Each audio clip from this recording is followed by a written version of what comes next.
Most people think search and rescue is all adrenaline and helicopters.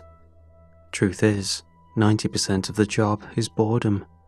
Checking radios, restocking gear, driving home because the missing hiker showed up at a gas station before we even laced our boots. I signed up as a volunteer after moving back home. I figured it was a good way to give back and maybe feel useful again. Our SAR unit covers a massive stretch of mountain forest, crags, old trails, floodplains, abandoned logging roads. Beautiful if you're just hiking it, deadly if you get stuck overnight. We're based out of a small depot near the ranger station. It's mostly paid staff, but volunteers like me are floaters, filling gaps when numbers get low or terrain's too rough to cover fast. They pair us up. There's always one experienced with one volunteer. My guess is that we don't cause another rescue while out in tricky conditions. We got an alert at 4:17 p.m. A heavy winter storm was rolling in fast, soon to slam the region with snow, wind, and zero visibility. Multiple hikers had reported seeing a little girl in a red coat near the ridge trail, wandering alone, no adult in sight. No one knew where she came from. No reports of a missing child matched the description. The sheriff's office kicked it to SAR immediately. When I checked in, I prayed to be paired with anyone except Riker, the oldest guy there by at least 2 decades. He looked like someone who had carved a man out of rawhide and bad memories, talked less than anyone, and was apparently a nightmare to work with. And my timing must have been divinely unlucky, because he was the only senior left for me to partner with.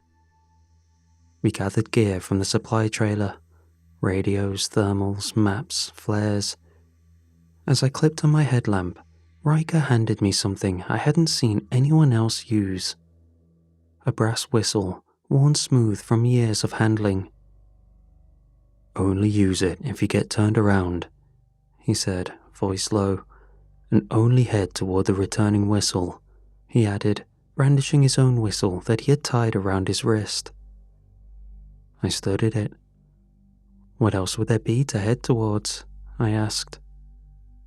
He paused, looked up at me for the first time. "If you hear another whistle," he said, "just follow the sound, never the voice." He never elaborated and walked off, adjusting his pack. That stuck with me more than it should have. The storm hadn't broken yet, but the air was dense with it, like something holding its breath. The light was already going grey, bleeding out behind the thickening clouds as our team leader handed out the search grids. Most units were assigned to the western trailheads, where hikers might have had a better chance of surviving a cold night. But when my name was called and I saw I was with Riker, he spoke up before I could even step forward. "We'll take Grid E." That wasn't where the girl was last seen. It wasn't even near the usual trails. But no one argued. Riker had seniority, a lot of respect, even if he never talked much. We geared up with thermal layers, waterproof jackets, radios, headlamps, and GPS. I carried a PLB in case of signal failure, a map, and a digital compass with storm calibration. Riker didn't bring a map. He never did. They loaded us into snowmobiles and trucks, then split us into grid pairs along the ridge's perimeter. By the time Riker and I got to our drop point, Grid 3E, the sun had already dipped, and the tree line looked like a black mouth yawning open. Riker said nothing, just clicked on his light and stepped into the woods. I followed. Behind us, the last trace of daylight vanished. Ahead, the trees and frost. And somewhere out there, a little girl who wasn't supposed to be here. As we entered the tree line, The wind shifted hard, snapping across the branches like warning cracks. The dirt trail dissolved quickly into rock and deadfall. I marked our position with orange flagging tape every 30 meters. Visibility dropped. Fog didn't roll in so much as rise from the earth like steam, curling around our ankles and thighs. "This grid's a mess," I said, trying to sound casual. "You really think she came this way?" "Not recently," Riker muttered, "but she always circles east eventually." That stuck with me. I almost asked what he meant, but he was already moving again. The forest was loud in a strange way. Riker seemed more distracted with every step. He'd stop sometimes, turn his head slightly, and just listen, like the woods might say something if he were patient enough. I called it in, our location, pace, visibility. I kept logging timestamps on our GPS to make sure we could double back. But something about the terrain felt slippery, like we were always veering a few degrees off course. After half an hour, Riker finally spoke again. "What would you do," he said, "if you found her and she asked for help?" "What do you mean?" "If she was scared, bleeding, looked you in the eyes and asked you to take a hand, would you?" I thought he was joking. "Yeah," I said, "that's literally why we're out here." But he didn't laugh it off, just kept moving. I started watching him a little closer, keeping mental track of how he walked too quietly, how he didn't react to the wind chill like I did, how his boots never left deep prints, even in the soft moss. I was about to ask how long we'd stay out before heading back when we both stopped. There was a voice farther in. "Hello?" No crunch of movement, just that one word drifting out from deeper in the woods. We scanned the direction, our headlamps flickering across tree trunks slick with mist. Then Riker pointed. At eye level, snagged on a broken limb of pine sapling, was a mitten. Red, small and woolen. It was too bright and clean.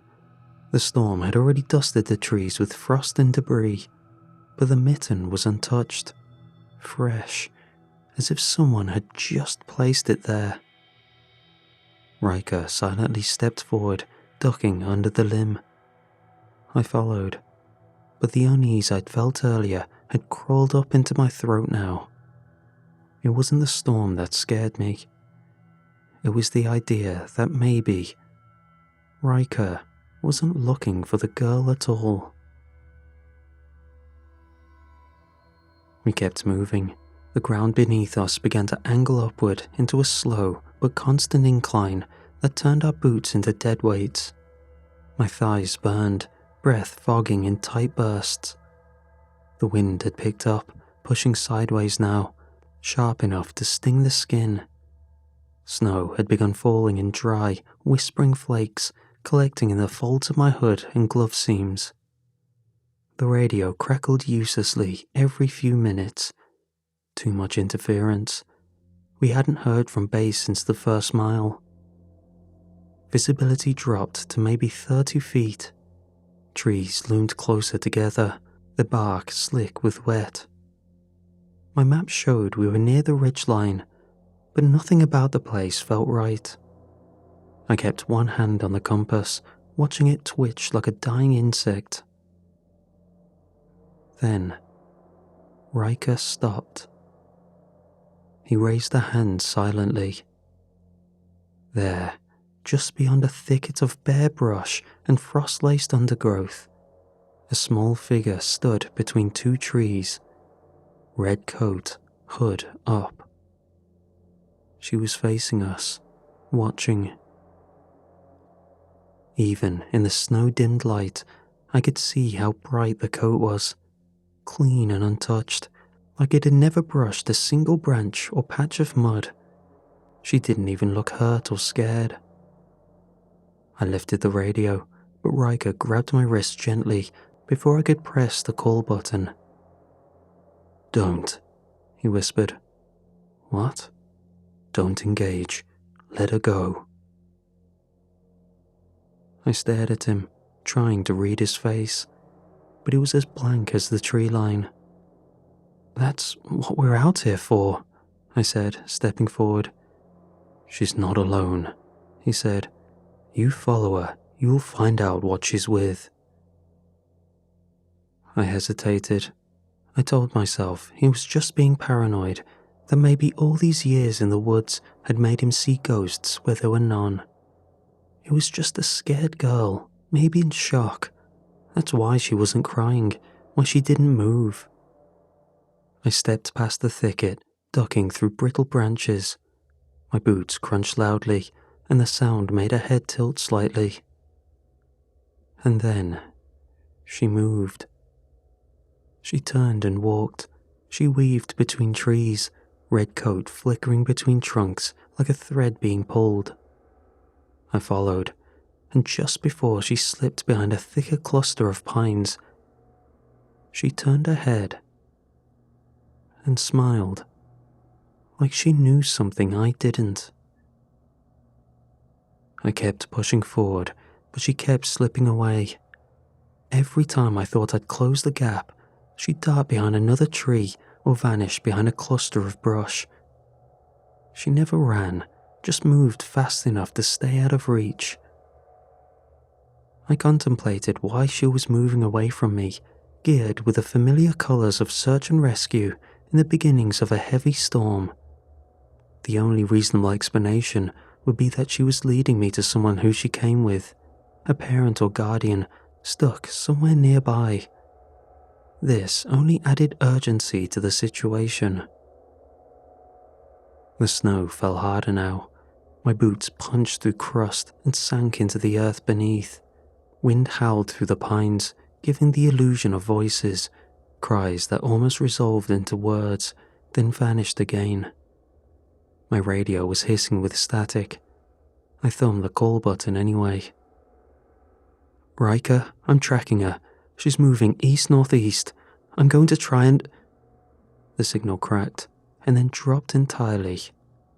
Dead. I stopped for a moment, fighting the urge to panic. I wasn't trained for solo tracking, and if something went wrong now, there'd be no one to triangulate my location. But I'd just seen her, clear as day. If she were injured, confused, or worse, I couldn't just turn around. And I didn't want to come back and admit I left a child to die alone in the cold. So, I pressed on. The trees closed in tighter, visibility dipped again. My breath came in hitches now. Then, she was gone. I turned in a slow circle, scanning for movement. Nothing. I checked the ground, but there were no prints. The air went still, no wind or sound. I reached for the whistle Riker had given me and raised it to my lips. One sharp blast. The sound bounced through the woods and vanished. I waited. Then, an answer. Same pitch, same duration. I exhaled in relief. Riker must have heard me. He'd be coming now. But then, before I could call again, a voice followed the whistle. It wasn't Riker's. A soft, lifting voice, clear as day, floated through the trees. "Hello?" It was her. I froze. My brain scrambled to rationalize it. What if I hadn't lost her, but she lost me, guiding me to somewhere that needed my attention? I thought about the direction of each sound. The returning whistle came from behind, where I could only assume Riker was, but the voice was from ahead, roughly the way I was being led. If she answered, she was close. I had to reach her, and if Riker had heard me, he'd be heading my way anyway. He'd know the grid pattern. He'd catch up. So I turned toward the voice and moved, carefully but quickly. My compass needle spun once, then stuck, but I pushed forward. The slope changed underfoot, the snow deepened, the trees grew denser. Limbs gnarled and reaching, some wrapped with vines I swore hadn't been there minutes ago. I passed under a natural arch of branches and realized I no longer recognized the landscape. Completely lost. And then I saw her. A break in the trees revealed a shallow clearing. The girl in the red coat stood in the middle, hands at her sides, waiting. But she wasn't alone. Behind her, something tall and grey loomed, still as a statue. At first, I thought it was the shade of a tree. But then it blinked. Its face was wrong, not shaped for eyes, not made for looking. But it had seen me. And the girl smiled again.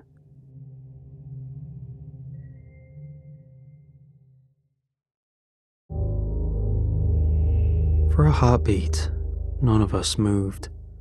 The girl in the red coat stood perfectly still in the clearing, her boots planted neatly together, her chin slightly lifted, waiting, almost politely.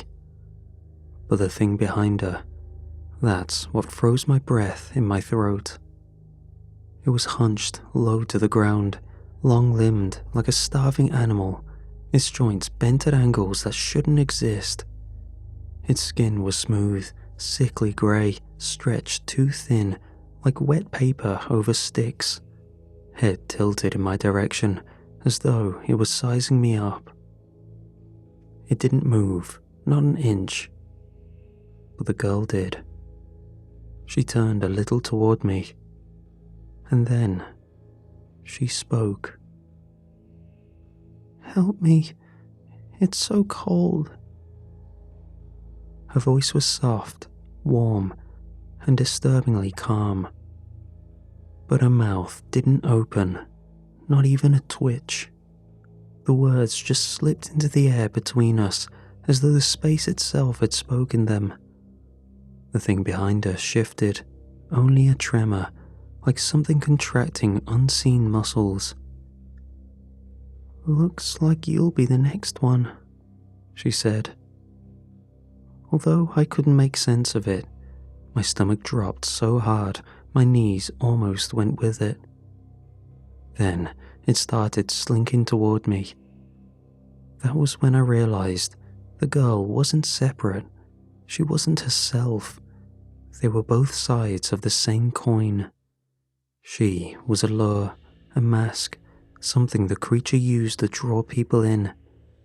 And the creature, the real creature, was the thing behind her, the horrifying mass watching me, breathing without lungs, speaking without a voice. My heart thundered against my ribs. I stumbled backward, boots slipping in the snow. My throat tightened, but I couldn't scream. Panic rose so sharp it felt like electricity. All I could think was get out. I turned and ran. Branches slapped my arms, my breath tore out of me in sharp bursts. The trees blurred and twisted around me as I sprinted, not caring where I was going, just away from that thing, away from its voice inside my head, away from the smile on a face that shouldn't exist. But the forest didn't cooperate. Every direction looped back in on itself, no matter which angle I turned. I hit the same gnarled birch, The same rotten stump, the same fork in the path. It was like the woods were squeezing me inward, nudging me back toward the clearing. Every shadow felt too close, every creak of a branch sounded like a step. And then, a wet, scraping sound behind me. Fast, getting closer. I stumbled, hitting my knee hard on a root. I twisted around. The girl stood 5 feet away, head tilted. Behind her, the creature unfolded itself, rising taller, too tall, its limbs uncoiling like ropes soaked in oil. It reached toward me. A hand, if you could call it that, stretched out, fingers like brittle twigs. I froze in absolute terror as it neared inches away from me. Then something slammed into me from the side. An arm hooked around my chest, a hand clamped over my mouth. I didn't even have time to react. My body was hauled backward into the brush as the creature's reach sliced through the space where my face had been. My head hit earth, breath knocked out of me. I thrashed instinctively until I heard a voice in my ear. Quiet. Riker. He dragged me behind a fallen log, keeping one hand over my mouth and the other gripping something. Maybe a knife, maybe a tool. I didn't know. My vision blurred with panic. I couldn't speak, breathe right, or think. Everything was shaking. The creature moved into the clearing, searching, a shape shifting in the dark, its blank head tilted, listening. I barely understood what happened next. I heard a crack of something, metal hitting wood, Riker pushing dirt, a distraction thrown. It was a scuffle too fast and quiet for my panicked mind to track. But it worked. The creature moved away, its long limbs folding into the trees, melting into the darkness without sound. Riker didn't let me move until a full minute of silence passed. Only then did he whisper, voice shaky in a way I'd never heard from him. Don't ever let it near you again. We tumbled down an embankment, sliding through frost-hardened leaves and loose mud, until we crashed through a curtain of pine boughs and into a hollowed-out shelter. It wasn't natural. Canvas blended with dirt, old brush stacked to hide its outline. Inside, it was just tall enough to crouch. A rusted lantern burned low, supplies lined the corners, flares, cans of food, torn maps with years of notes etched in red ink. Riker shoved the flap closed and pressed a hand to my chest to keep me still. I could feel his heartbeat pounding through his gloves. You okay? He finally asked. I couldn't speak. I just nodded. He looked me over, then let out a breath that shook more than it should have. He sat, leaned back, and wiped a hand down his face. In the flickering lantern light, he looked older than I realized, worn out from a hard life. You saw it, he said. The girl. I nodded again.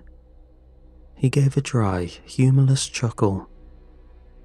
She gets better at pretending every year. I swallowed. What is it? He didn't answer right away. Instead, he opened a thermos and poured 2 small cups of black coffee. I took mine with shaking hands. It waits, he said finally. Out there, in that tree line. I've never found any information on it. I don't know what the hell to call it. But it takes the shape of something innocent, I said. He looked at me. She's not innocent though, anything but. She's bait. It lures with hope, the kind of hope only a good person would follow. He tapped his chest. You chased because you thought she was real, because you cared. He leaned forward now, eyes wet, voice tight. That's why I joined search and rescue. That's why we all do it. Because we want to help. And it knows that. It waits for people like us. I remembered her smile, the way it hadn't reached her eyes, and the thing standing behind her, how it didn't speak, but I heard it. I heard a voice in my head, I whispered, but it wasn't her talking. Riker nodded slowly. She's not real. A rubber worm on the end of a fish hook, showing whatever it is you need to see so it can hook you in. I thought about this. If there were reports of an injured animal or something menial, it'd be pushed off until after the storm. But the reports were perfect to get a whole team sent out, a plethora of victims to choose from. But this also raised more questions. What does it want? What happens if it catches you? I asked. Riker paused, thinking of the best way to word his response. It wasn't always a girl. When I first saw it, it was a nice old man. We were on a family trip. I was showing my family the world. All it took was one touch. It marks you, curses you. Once you're tagged, you belong to it. There was something hollow in his voice. He was cryptic, but I started piecing it together. Having calmed down somewhat, I looked around the bunker again. The maps, the supplies. This wasn't a rescue cache. This was a hunting blind. A war room. You've been tracking it, I said. For years, he said, before you were ever brought in. He laughed again, but not humor, darker. I've seen others go missing. I've tried marking its movements, testing how it chooses. I even tried baiting it once. He didn't elaborate. I didn't ask. He stared into the corner like it held answers he hadn't found. I'm slowing down, he admitted. I don't move like I used to. Vision's worse. Hands shake sometimes. You know how many years I've prepped this place, how many storms I've waded through, hoping I'd find a weakness. He looked at me then, really looked at me.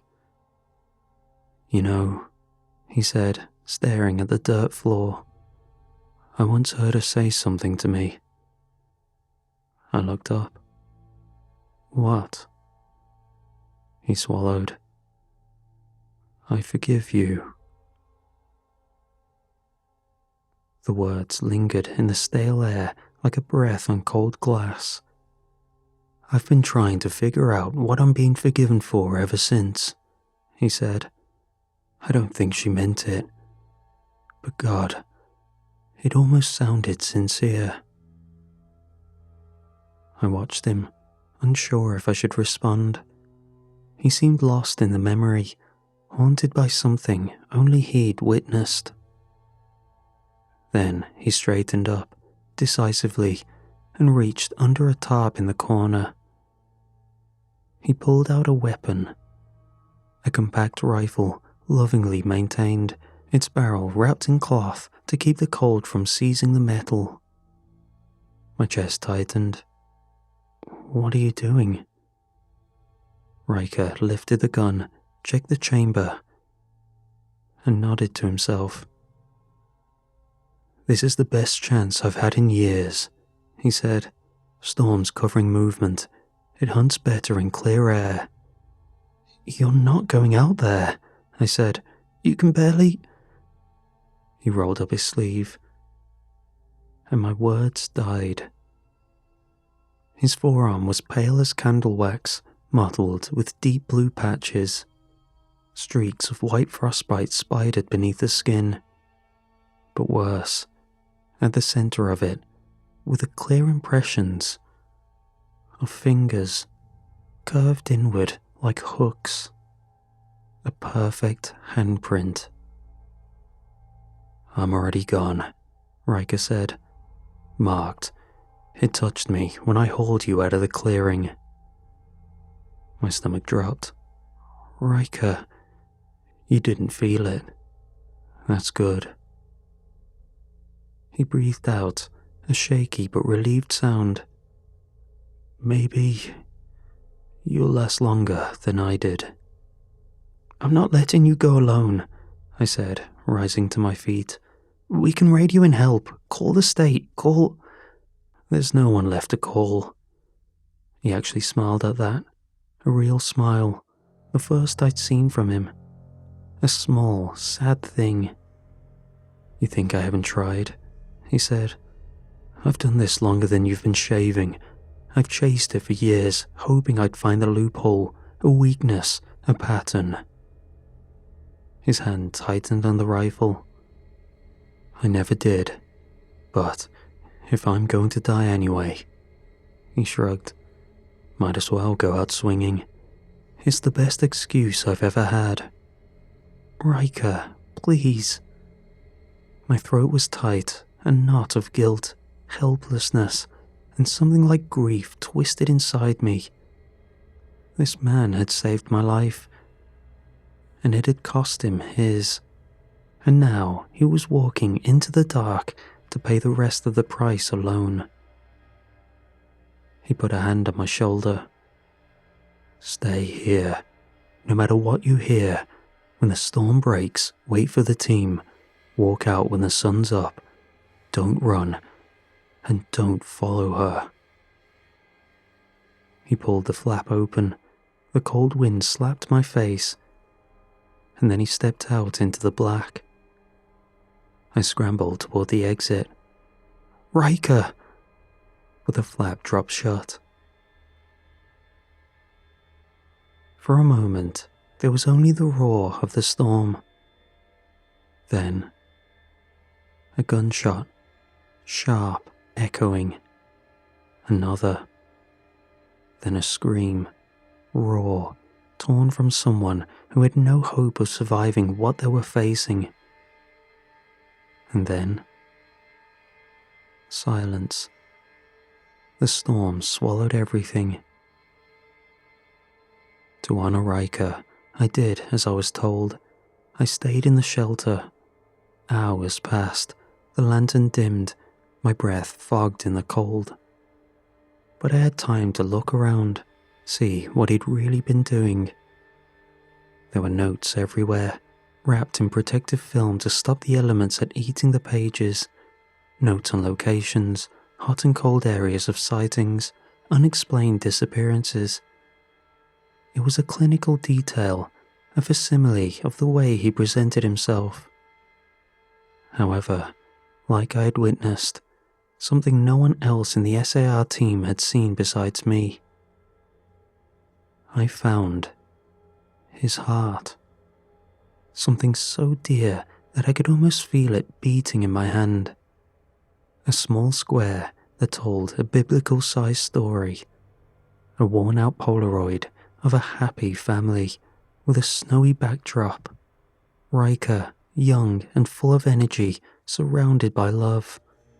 And between him and his partner, a joyous little girl in a red coat. It must have been taken not long before she was taken, absorbed by the thing that became his obsession, an incident that turned his story from growth to loss. Riker never came back. When the blizzard eased at dawn, I crawled out of the bunker, half expecting to see him slumped outside. But there was nothing. Only one thing sat in the mud, untouched by snow. His old brass whistle. They found me in the early morning, slumped against a pine stump with my radio dead and my coat soaked through. I don't remember what I said, just that I was cold disoriented and alone. Search and rescue huddled around, full of panicked questions and relief. I told them Riker and I got separated in the storm. I tried to keep to the trail. I must have tripped, lost my bearings, fell down a slope. I don't remember. They didn't press further. Riker's absence said enough. I took a break from SAR after that, said I needed time. They didn't argue. For a while, I tried to live normal, sleep, work, pretend. But every creak outside made my breath hitch. I started watching the tree line through my window, started keeping a flashlight next to my bed, started waking up with a sense that someone had just left the room. A month passed, then 2. But I couldn't stay away. It felt like a compulsion. I signed back up. Some of the same faces were still around. Carl, Dana, the captain.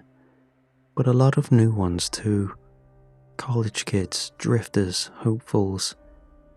I kept to myself, did the refreshers course, passed the new field drills.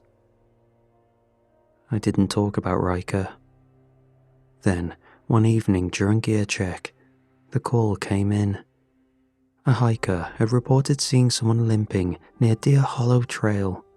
Male, mid-40s, walking with a pronounced drag like an injury. Every time they got close, he slipped out of view. The report said he kept looking back, but never called out. Bad weather was coming in overnight, too cold for someone to be wandering alone, injured. We were mobilized. They split us into search grids. I was assigned west just like before, but talked them into letting me go east just like before. They were confused by this, but still unsure of how to handle me, so let me do my own thing. My partner this time was Lucy. New girl, nervous energy but capable. Didn't talk much, which suited me fine. We hiked through thick frost and bramble, radios crackling as the wind picked up. Snow was coming fast, the air already sharp enough to bite. Then, just like before, a voice cut through the woods. "Hey, is someone there?" My feet froze in place. It was Riker's voice. "Hey, I'm hurt. Need a hand over here." Lucy perked up. "That must be him." But the tone was wrong. The urgency too measured, too performative compared to the reserved way Riker always presented himself. I turned slowly. Between the trees, maybe 30 feet out, I saw him, or the thing wearing him. Just the edge of a figure, half hidden behind a birch, head down, coat torn at the shoulder, like he wanted me to come closer, like he didn't think I'd learned. Lucy started forward. I grabbed her arm hard. "Don't." She looked at me. "But he's not anymore." Lucy shook me off. "What the hell are you talking about?" I didn't answer. My hand instinctively went to my coat pocket, felt the weight there. The whistle. A minute passed, then another. The figure stayed still. Too still. Seemed the fisherman didn't want to scare the fish away by tugging the string too much. I turned back to Lucy. "Come on, we're heading back."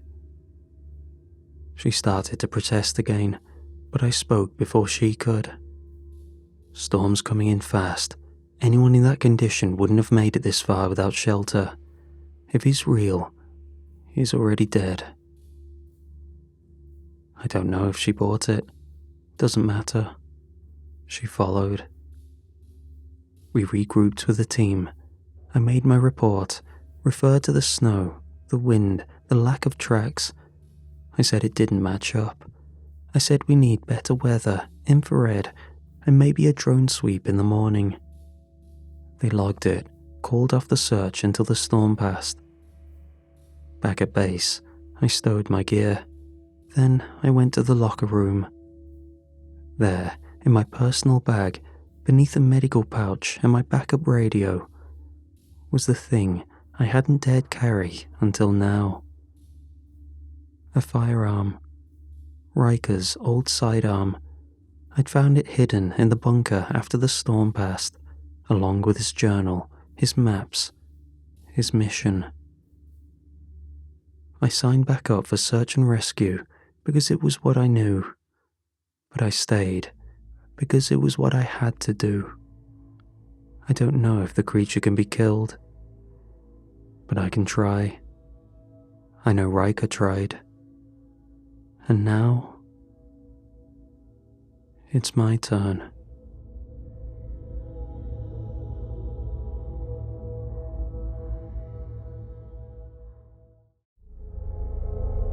My mum's flight was at 6 a.m. and she was already running late. I was half asleep in the passenger seat with a backpack crammed between my knees. She sped down the dark back roads like the sky was on fire. Her phone kept buzzing with work emails, lighting up the dash. She didn't even glance at them. "Just a couple of nights," she said for the third time, more to herself than me. "I'll be back Monday. Be good for Grandma, okay?" I grunted. I was 16, not exactly in need of a babysitter, but apparently Grandma insisted. She said it was important, that she misses you. Her fingers tightened on the wheel, and honestly, I didn't have a lot of other options. That last part rang truer. Since the divorce, it had just been the two of us, Mom juggling 2 jobs and 1,000 stress headaches. Grandma's place had always been the fallback. Quiet, old, out in the sticks.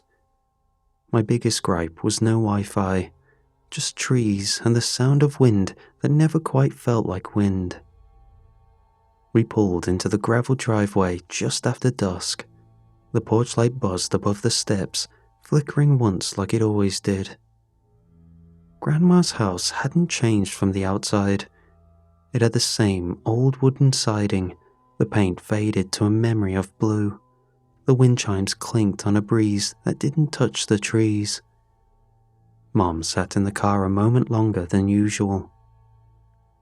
"She's been acting a little different lately," she said, not looking at me. "Probably nothing. Just humor her, okay?" I raised an eyebrow. "Like dementia different or imminent death different?" My mother gave me a sour look. "Be nice," was all she said. We didn't bring much, just a backpack with clothes, my toothbrush and my charger. When Grandma answered the door in her usual house slippers, cardigan, and her hair in a loose bun, she hugged me tight and smelled like mothballs and lavender, as expected. But when I stepped into the living room, something felt wrong. I couldn't place it at first. The furniture was all where it belonged, though maybe shifted slightly, like someone had tried to memorize the layout but got a few inches wrong. Then, I saw the wall. Above the fireplace was a square outline, paler than the surrounding paint. The mark something leaves after hanging in one spot for years. Weird, but not alarming. When sitting down to eat, I went to get some cutlery. The kitchen had plastic forks in the drawer. No spoons. Anything metal was gone. Even the sink faucet was wrapped in tape, dulling the shine. The knob on the cabinets had been replaced with these strange wooden ones, screwed in crooked. I asked if she needed help finding her forks. She just looked at me like I was speaking a foreign language. "These work fine," she said, handing me a bent plastic spork. I waited for her to laugh or smile, some kind of joke, but she just went on preparing tea, humming tunelessly under her breath, like this was a normal behavior over a quiet meal. Dinner was edible, something grey with peas in it, not the usual home-cooked meal made with love. She asked me questions about school, but kept forgetting the answers I'd just given. She called me by my uncle's name once, even though he'd been dead for years. I let it slide. I figured she was just getting old or tired. But that night, after brushing my teeth, I looked up expecting to see myself in the bathroom mirror. Except there wasn't one. A wooden board had been nailed over it, cleanly cut to fit the frame, smooth and sanded, no sign of damage. It stared back at me, flat and blank, as if daring me to ask questions. And I did. Just not out loud. Not yet. I woke up early the next morning, the way you do in a house that isn't yours, disoriented, automatically trying to figure out where the creaky spots in the floor are so you don't wake anyone. The sun was just barely leaking in through the blinds, casting a sickly yellow tint over everything. I wandered the house a little, half out of boredom, half looking for breakfast. After that mission proved fruitless, I flopped on the old living room couch, flicking through my phone, trying to ignore the growing unease in my chest. I thought about taking a selfie just to send to Mom, proof of life. But I didn't. I just couldn't bring myself to, like I'd be lying if I said things were alright. Instead, I tried to entertain myself with whatever I'd saved in my camera roll, since all the apps were just spinning circles without internet. My brain must have been numbing from boredom, because when I rolled over, my phone slipped from my hand. It bounced on the soft carpet and slid partly under the couch. I lay down to try catch its edge in the gap, hoping my fingers would be thin enough to slide it out, but I ended up just pushing it further in each time I tried. I didn't want to move the whole thing, so I found a long, thin stick to sweep under and scoop it out. However, alongside my phone, a penny and a few old pieces of stale popcorn popped out. I pulled out a small shard of something curved and dusty. It was the corner of a smashed mirror. The reflection in it was warped and smeared. It must have slid under there when the living room mirror was removed and stayed hidden. But I could see myself in the reflection, and just for a split second, I thought I saw something else behind me too, something standing in the hallway. But when I looked up, the hallway was empty. I decided to hide the shard, just in case. That afternoon, she made lunch, if you could call it that. It was a bowl of pale broth, thin and grey, like something strained from boiled bones. The meat floating in it looked pink in places it shouldn't be. I poked it with a spork and asked what it was. She just smiled and said, "The usual." I didn't push, just pretended to eat and flushed most of it when she wasn't looking. The rest of the day passed slowly, quiet. I tried texting Mom, but she didn't answer. Probably busy.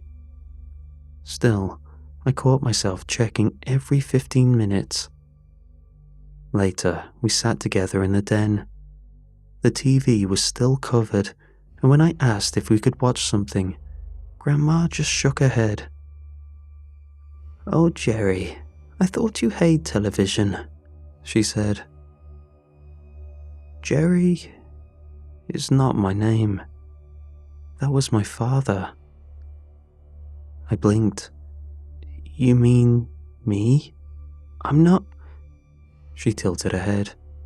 Of course you're not. Her eyes stayed on me too long after that, like she was trying to remember something she never really knew. That night at dinner, she said Mom had just been by yesterday. Dropped off a basket, she told me, motioning toward a countertop that was very obviously empty. You didn't see her? I didn't say anything, just nodded and looked at the dry tile where the basket definitely hadn't been, not to mention the fact that my mom had flown away. She couldn't just drop by. I started watching her more carefully, noticed the way she shuffled down hallways like she was tracing steps she'd memorized. It was around 11 p.m. when I finally turned in. I locked my door, just being cautious. That's what I told myself. But at some point, I woke up where you're still mostly in a dream, but I heard something. Breathing right outside my door. It was steady and slow, like someone waiting. I didn't move. The sound stayed for a long time, then the floor creaked once, and it was gone. I slid the cracked mirror shard from where I hid it, wrapped it in a shirt, tucked it under my bed. I waited until she was asleep. At least, I hoped she was asleep. I crept through the house with the mirror shard hidden in my sleeve, careful not to let it catch too much light. Every floorboard groaned louder than I remembered, and every shadow stretched too long when I moved. The living room was first. I stood in the center and slowly tilted the shard to glance over my shoulder. The air shifted. In the shard, the room looked wrong. Same layout, same furniture, but it was like someone had redrawn it from memory. Badly. The angles didn't add up. The wallpaper curled in ways that defied gravity. The ceiling fan hung limp, unmoving, even though I could feel it turning above me.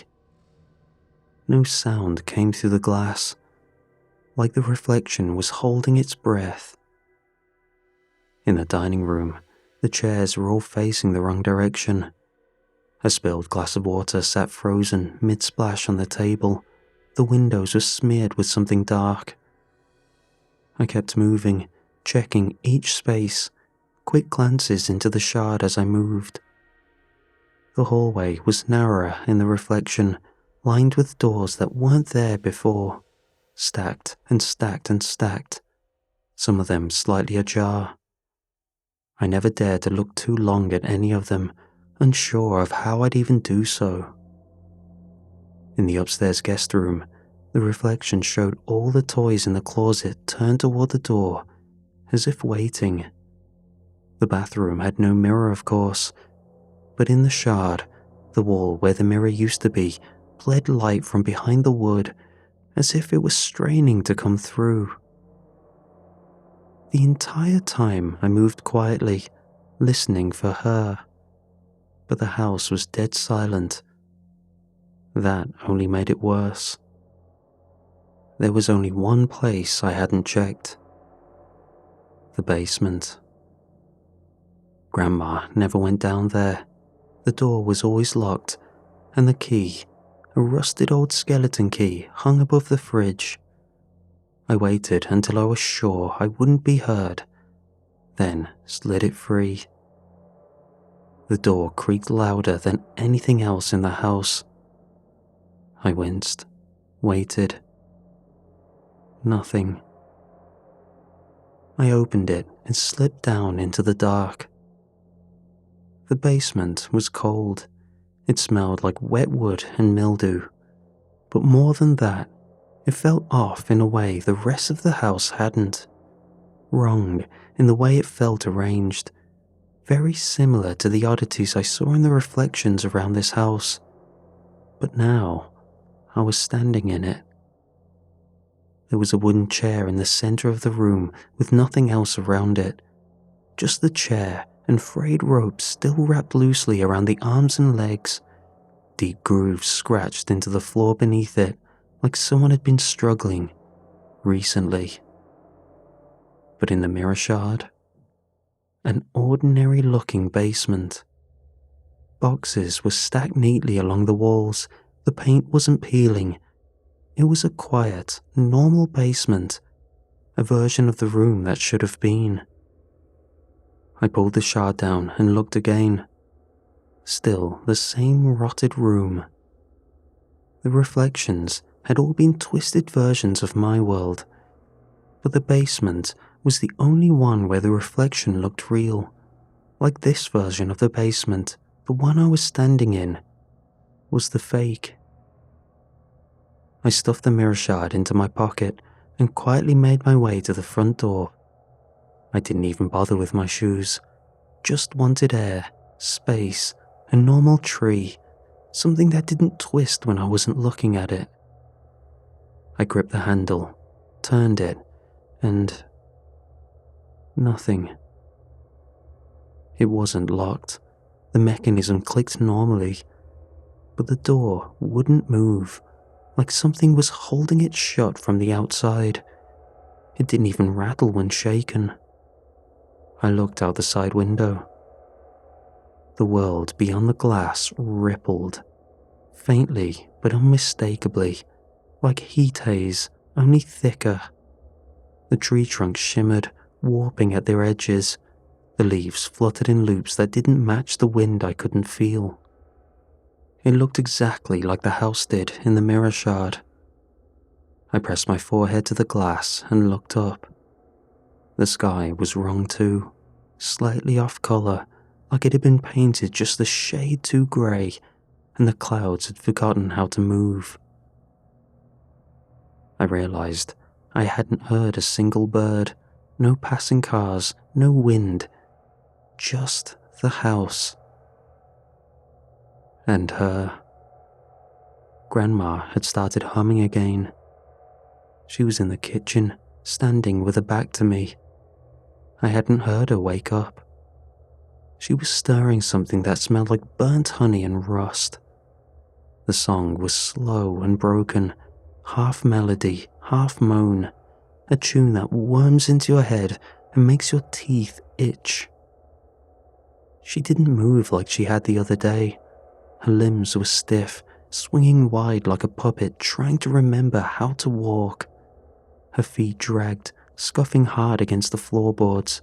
The back of her neck twitched every few seconds, like she was suppressing a shudder. She hadn't asked me how I slept, hadn't asked if I was hungry.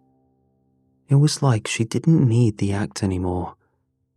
She knew I was stuck. So now, it was letting the mask slip, letting me see the wrongness that had been growing the whole time. I backed away slowly, careful not to draw her attention. Whatever that thing was in the kitchen, it wasn't my grandmother.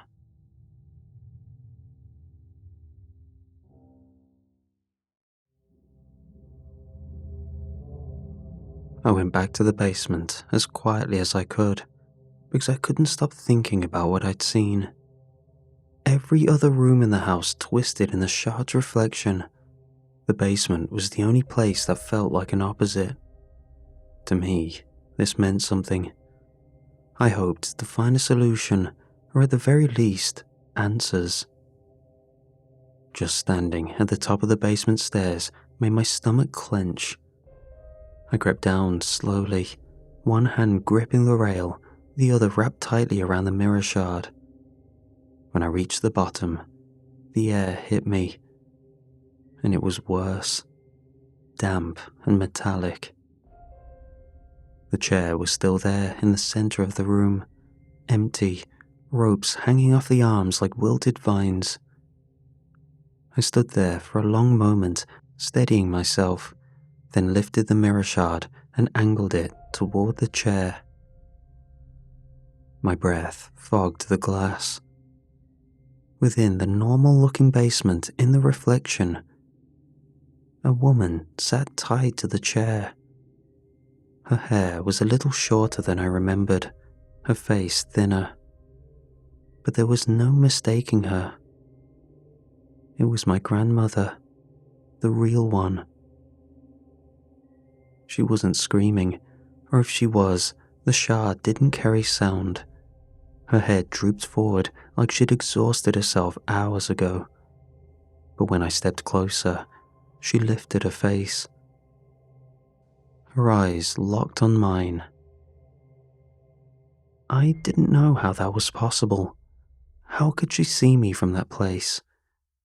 But she did, and she tried to speak.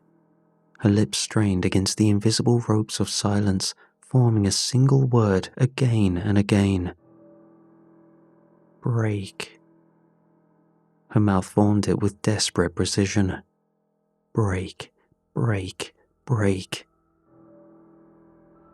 A chill ran through me so fast it felt like my bones cracked. I lowered the shard and looked at the basement I was in, the failing, dusty one around me. The ropes on the empty chair hung in the exact positions they wrapped around her wrists in the reflection. I raised the shard again. Her eyes didn't blink. She kept mouthing the same word, urging me. But to what? I didn't know. I swallowed hard. Grandma? My voice sounded tiny. Can you hear me? No answer. Her expression tightened, urgency sharpening her features. Her eyes flicked towards something over my shoulder and widened. I froze. Footsteps upstairs. Slow, heavy, like someone placing each foot intentionally, carefully, as if savoring the sound. My heart hammered in my throat. I ducked behind an old shelving unit stacked with dusty paint cans and Christmas ornaments from decades ago. I curled in tight, trying to steady my breath. The footsteps reached the top of the basement stairs. The door groaned open. And then she came down. Her silhouette stretched along the wall before her body did, slightly bent at the joints, like she'd been rearranged and hadn't quite settled. She hummed that awful, almost lullaby again, each note bending upward at the end like a question. In the reflection, she wasn't there. The basement was still empty, except for my grandmother tied to the chair, silently pleading with me. 2 basements, 2 truths, out of sync with each other, and I was stuck in the wrong one. I pressed the shard to my chest, praying it wouldn't catch any stray light. The fake grandma drifted past my hiding spot, humming, tilting her head left and right like she was smelling the air for me. She paused so close I could have reached out and touched the nightgown, but I didn't dare breathe, didn't dare think. After a long moment, she turned and climbed the stairs again. The door clicked shut behind her, firm and final. I didn't move for a full minute, maybe more, just listening to the thudding of my own heart. Trapped. There was no way out. Just the shard, the cold, and the chair in the center of the room, and the knowledge that something real was still in there, somewhere. I forced myself up, legs shaking, and looked again through the shard. The chair in the reflection was whole, upright, clean. The rope still tied tightly around my grandmother's wrists and ankles. My grandmother was still staring at me, tears streaking down her face. Break, she mouthed again. Break. I stared down at the empty chair in front of me. Empty, Flecks of old frayed rope still curled around the arms like a memory. I pulled out the box cutter that was lying in the storage bin. My hands were sweating now. I turned back to the shard, lined it up just right so the mirror version of the chair overlapped the real one. Heart pounding, I brought the blade to the ropes in the reflection. It was hard to cut because of the angle I had to work at. More often than not, I found myself scoring the side of the chair's arm or slipping across the top. But eventually, I cut through the fraying rope. I did this 3 more times before it all fell loose. I didn't know what I expected. A sound, a shift in the air, magic. Nothing happened. I stood there like an idiot, feeling sick, the shard fogging with my breath. And then, movement. The ropes in the reflection loosened. She was standing, shakily. Tears were in her eyes. She mouthed something again, too fast to catch. I leaned closer. She looked past me and pointed behind me. I spun instinctively, raising the shard, and came face to face with her on all fours. Elbows bent wrong, neck twisted like a broken hanger, face split by that same smile, glinting even without light. Her voice came out like a purr and a rasp layered together. "Looks like you found her." She didn't scream. That somehow made it worse. Her jaw just split open, too fast, unhinging like wet paper peeling away from bone. No sound, just a void where her face should be, and a neck that twitched like a marionette string had just snapped. She lunged. I didn't think. I threw myself backward, ducked under her reaching arms, those long, veiny things, and sprinted for the stairs. Her hands scraped the floor behind me, the nails clacking on the concrete like hooves. I reached the top step just as she let out a noise, like a drain choking on blood. I burst into the hallway, grabbed the door, and slammed it shut behind me. I yanked over a nearby chair and jammed it under the knob. Something hit the door a second later, hard enough to rattle the hinges. The chair groaned, but held. I backed away, heart jackhammering in my throat. The hallway was wrong. The wallpaper patterns had shifted into jagged shapes. The family portraits on the wall were crying. Black, oily streaks dribbling from painted eyes. One of the frames bubbled like it was boiling. Every window pulsed in and out like lungs breathing. I staggered into the living room. Everything was worse here. The furniture sagged inward, the floorboards curled slightly at the edges as if trying to turn themselves over. I needed something real, something to ground me. My hands fumbled for the mirror shard in my pocket, fingers trembling as I angled it just right. It took a second to focus. The glass was smudged, but I saw it. The real living room. The warped wallpaper, the melting windows, all gone in the reflection. Just a quiet house, my grandmother's real house. And then, my grandma, the real one. She was standing in the hallway of the reflection outside my bedroom door. She wasn't tired anymore. It looked like my cutting had worked. Though looking at the red seeping across her sleeves, I was horrified at the ramifications of my miscuts. I had no time to dwell on that though. She looked at me through the shard, straight into my eyes, and then she mouthed something I couldn't hear.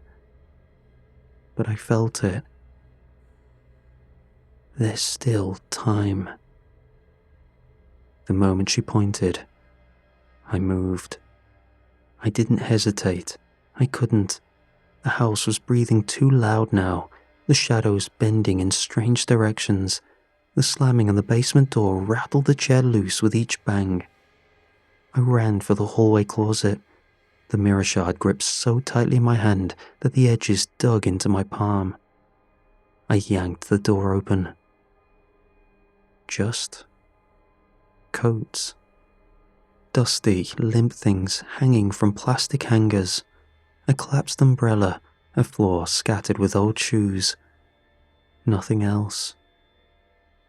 A stairwell. Wooden, narrow, leading down into shadow. No way, I whispered and pressed the shard closer to the gap between the coats. In the glass, the coats didn't exist. Just a hollow, like the closet was never used for storage at all. I reached inside. My fingers touched the back panel. Solid, no way through. But I turned to look at my grandma, trying to see if I was missing something. And she was insistent. So, I turned around, pushed my back into the back panel, navigating with the shard, and slipped past it. A faint hiss of cold air rushed out, dry and stale like a crypt. The coats rustled on their own. I pushed them aside and ducked in. It was tight, barely enough room to crawl. The wood scraped my shoulders, the air smelled like wet stone and rust.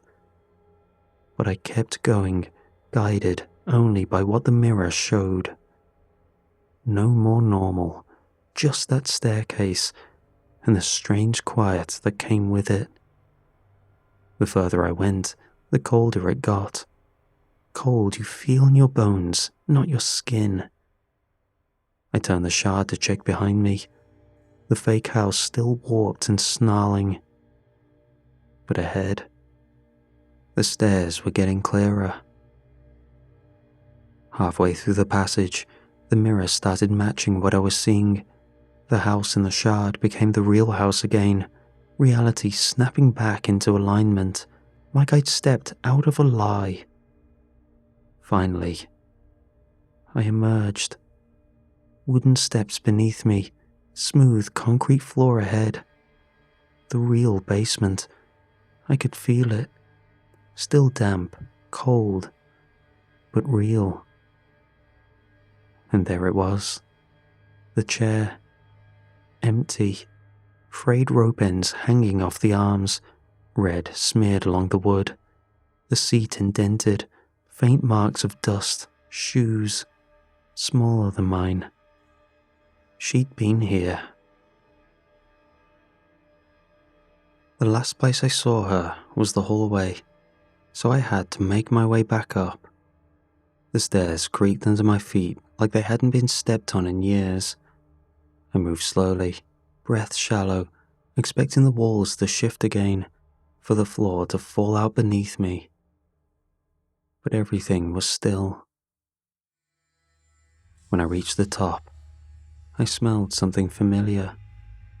Pine cleaner, coffee grounds, dry air warmed by a radiator. Home. And there, standing in the living room, blinking like someone pulled her from a deep sleep, was Grandma. She looked different, smaller, fragile in a way I didn't remember. Her sweater was on backwards, her hands were shaking, blood still fresh on her wrists and ankles. "Sweetheart," she said, her voice rasping. "Are you okay?" "Never mind me," I shot back, tears welling in my eyes. I stepped closer, heart pounding. She looked up at me and smiled, the way I remembered, true sincerity. But I didn't get to approach, because I heard the sound. A dragging, wet scrape from the hallway behind me. I turned, and it was halfway through the closet. crawling, pulling itself forward like a spider, forcing its way through a crack in the world. Its skin shimmered like tar, its face flickered between her face and something unfinished. Its hands gripped the frame, long, thin fingers, splintered nails, jaw unhinged. I got back up. Grandma clutched the arm of a chair. "It's back," she whispered. I didn't answer.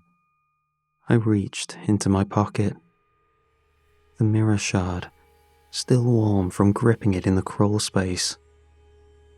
I couldn't get the thought out of my head, how I noticed all the reflective surfaces were removed from the house, how I'd got this far only by the shard that I'd found. Reflections were the key. So I did the only thing I could think of. I held it up towards the thing. It hissed, a pressure, a shriek behind my eyes. It recoiled, arms cracking backward at wrong angles. Its eyes locked on the shard, a blur bouncing from it to the shard like a recursive loop. It opened its mouth wider than it should have, its maw a tunnel of static. It reached again.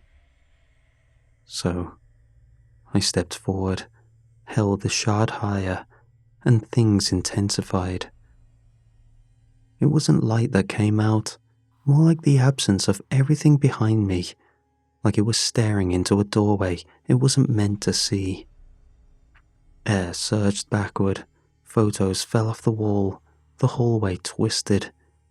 It clawed at the floor, trying to stay, but its limbs started folding, backwards, inward, undone.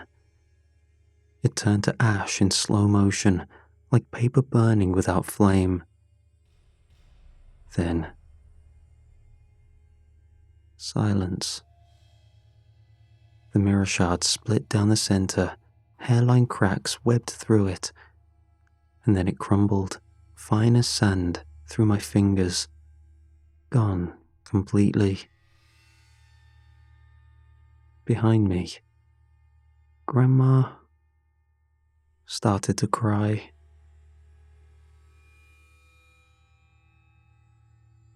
The house was still. The hallway was quiet. The mess from the encounter was strewn about. The mirror was still missing from the wall. The kitchen full of plastic forks. That blank wooden board still bolted to the bathroom wall.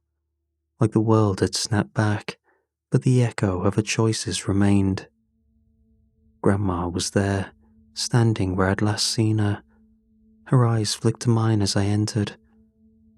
And for a second, I saw something. Recognition, grief, then relief, sharp and overwhelming. I quickly rushed to get a first aid kit I knew she had in the kitchen, and when I came back, tended to her wounds. Lines cut on her wrists and ankles where my slicing went awry. But she didn't seem to hold it against me. "Oh," she whispered, like she'd been holding her breath for years. "Thank God it's over." I nodded, tried to answer, but it caught in my throat. "It was like a bad dream," she said, voice barely louder than the wind outside. "I remember going about my daily business, cleaning up for when you arrived. But my reflection caught funny. Next thing I know, I couldn't move, couldn't speak. But then I saw you, in the mirror." I knelt beside her, unsure of what to say. Her hand found mine. "You were so brave," she said. "I always knew you would be." I swallowed hard. The lump in my throat didn't budge. "Grandma," I said quietly, "you're safe now. That's all that matters." She nodded, eyes glassy. "You saved me." We sat there for a long time, just breathing, relishing the quiet while the sun kept rising. The days after it all ended were quiet in a way I'd never noticed before. Grandma and I didn't talk about what happened, not directly, but something unspoken passed between us every time I handed her a new mirror to hang or helped peel the privacy film from the windows. She'd watch the sunlight come in like it was a guest she hadn't seen in years, like she didn't trust it to stay. But she hugged me more, made real food again, still a little overcooked, still too much dill, but I didn't mind. I swept out rooms that hadn't been opened in years, helped replace knobs, scrubbed tape off old faucets, and rehang a new mirror in the hallway. When I stepped back and looked at the glass, I didn't flinch. I saw myself, just me. And behind me, she smiled, the real one. On the last morning, she made me pancakes, real syrup, real butter. She didn't call me the wrong name once. Life was back to normal. When Mom pulled up outside, I loaded my bag into the trunk and hugged Grandma a little longer than I ever had before. She whispered, "You come back soon, okay?" I nodded. "I will." My mom noticed the bandages on Grandma's wrists, but we both stuck to the story. It was a kitchen accident, nothing more. We were halfway down the road when Mom glanced at me. "Thanks for being good for her," she said.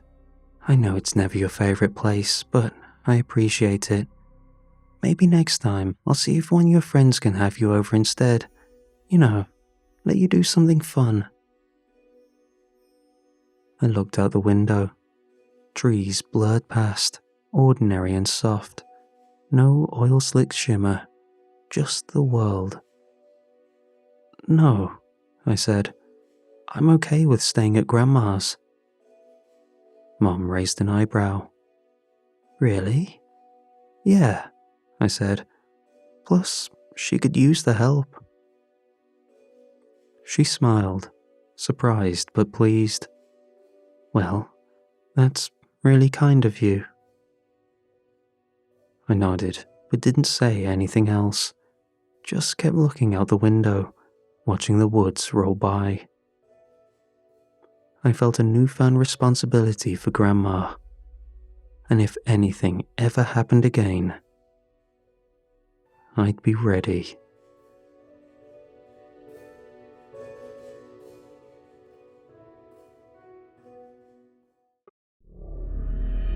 I moved to Bellwether 3 years ago after my mother passed. It wasn't a decision so much as inertia. Her house was paid off, and I didn't have anywhere else to be. It was one of those towns where people wave when they drive past, even when they don't know you, where the diner staff still remember your order, even if you've only been there once. I'd been picking up work where I could. Substitute teaching mostly. Sometimes weekend shifts at the library when the high schoolers flake. No one asked many questions. They liked that I was dependable. I liked that they didn't pry. There was a quiet stillness to this place, a hush that settled behind the curtains. Half the houses were empty, the other half held people who seemed to have calcified their routines. Church on Sunday, groceries on Wednesday, yard work until the first frost, and then radio silence until spring. Sometimes I think the town is like a snow globe someone shook a long time ago. Now all the glitter had settled, and we were just sitting in the stillness, pretending it was still beautiful. That's what made the painting so strange. They held the town's art competition in the converted church hall, same place we used for weddings, funerals, polling days and bake sales. You could still see the old crucifix outline on the far wall, faded where the sun used to hit it before someone painted over it with a coat of beige. I wasn't supposed to be judging. I filled in because the usual guy came down with shingles, and someone remembered I taught high school art for one semester before they cut the budget. They said I had a good eye, which is a polite way of saying I'm quiet and not prone to arguing. Most of the entries were what you'd expect. Oil landscapes of fields following a Bob Ross tutorial, watercolour portraits of dogs that all looked like they were melting. A kid submitted a clay sculpture that collapsed in the box on the way in. I liked that one best. At least it was honest. Then I noticed the butterfly just hanging there. It hadn't been there before. Maybe it was snuck in during the bustle of the event. It was dead center, no name or frame, just canvas and a butterfly. I've seen photorealistic paintings before. Hyperrealism, surrealism, digital rendering. This wasn't that. It wasn't just real looking, it was real feeling. That's the only way I can describe it. It looked like it had been pinned there while breathing, and the instant the brush touched it, it forgot how. Its wings were open, blue so deep it made black look loud. The body was textured in a way that made you think about words you hadn't used in years. Velvet, bone, oil. Nothing behind it, just a blank white void, like it had been painted onto the idea of a canvas instead of the thing itself. People started crying. Not everyone, but most. Just here and there. People sniffled behind me. A woman put a hand over her mouth. Even the mayor, the one who always made a point to say how he didn't get art, stood with his hat in his hands, nodding. I stood in front of it for 10, maybe 15 minutes, trying to see what they saw. But nothing came. I felt fine. I wasn't moved like the others were. I felt outside it, like I never got the memo. Eventually, I muttered something. I think it was incredible work or nice piece, and drifted back toward the refreshment table to get some air. That's when I saw Alice. She was standing a few feet from the painting, pale, maybe 17, hoodie with stretched sleeves, scuffed sneakers. She was motionless, eyes locked onto the butterfly. She looked like she'd forgotten how to blink. I watched her longer than I should have. At first, I thought she might have fallen asleep standing up. Then I thought she might be crying. She wasn't doing either. Just staring, with the same expression I'd seen on a man at his wife's funeral. Not grief exactly, but reverence, like something old was ending, and she'd finally accepted it. I cleared my throat as I approached. "Hey, you alright?" For a moment, she stayed silent, blinking slowly. Then she looked at me, really looked, and said, softly, "I didn't know it could feel like this. I thought I missed my chance."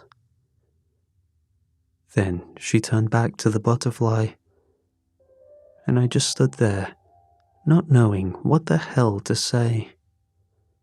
In the days after the art show, the town felt lighter. That's the only word I could think of. There was no energy in the air, as if someone had gone around in the night and loosened some invisible knot in everyone's chest. People who spent years avoiding each other were suddenly talking again. I saw two brothers, the Whitcomb boys, hugging in the middle of Main Street like one of them had come back from war. Mrs. Halpin brought a pie to her ex-husband's place, and he cried on the porch until she hugged him. The Hendersons, who'd barely spoken since Christmas, were holding hands at the grocery store, smiling like teenagers. Everything felt softened. The whole town had been washed in warm water. Kindness blooming everywhere, fast and quiet, like the way mold creeps into drywall, spreading before you notice it's there. But I wasn't feeling any of it. I kept waiting for whatever hit everyone else to catch up with me, some sense of clarity or relief, or even just a nudge. Instead, it all passed through me like I was made of glass.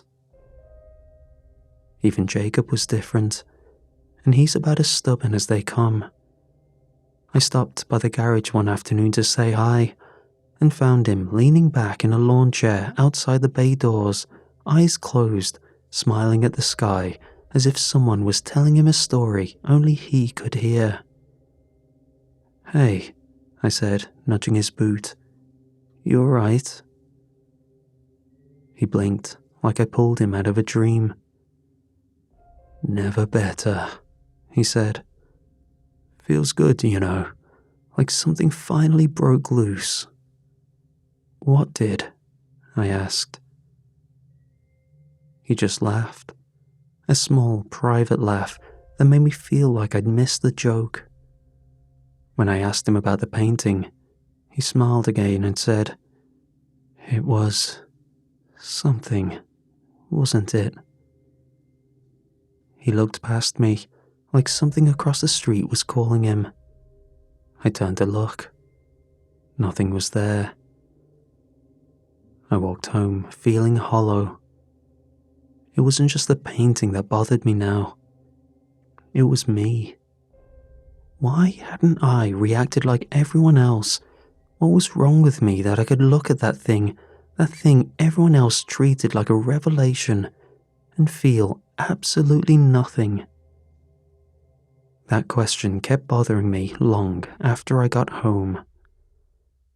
Later that evening, as I was locking up the school after a PTA meeting, I heard footsteps echoing down the hall. It was Alice, wearing the same hoodie with the same distant stare.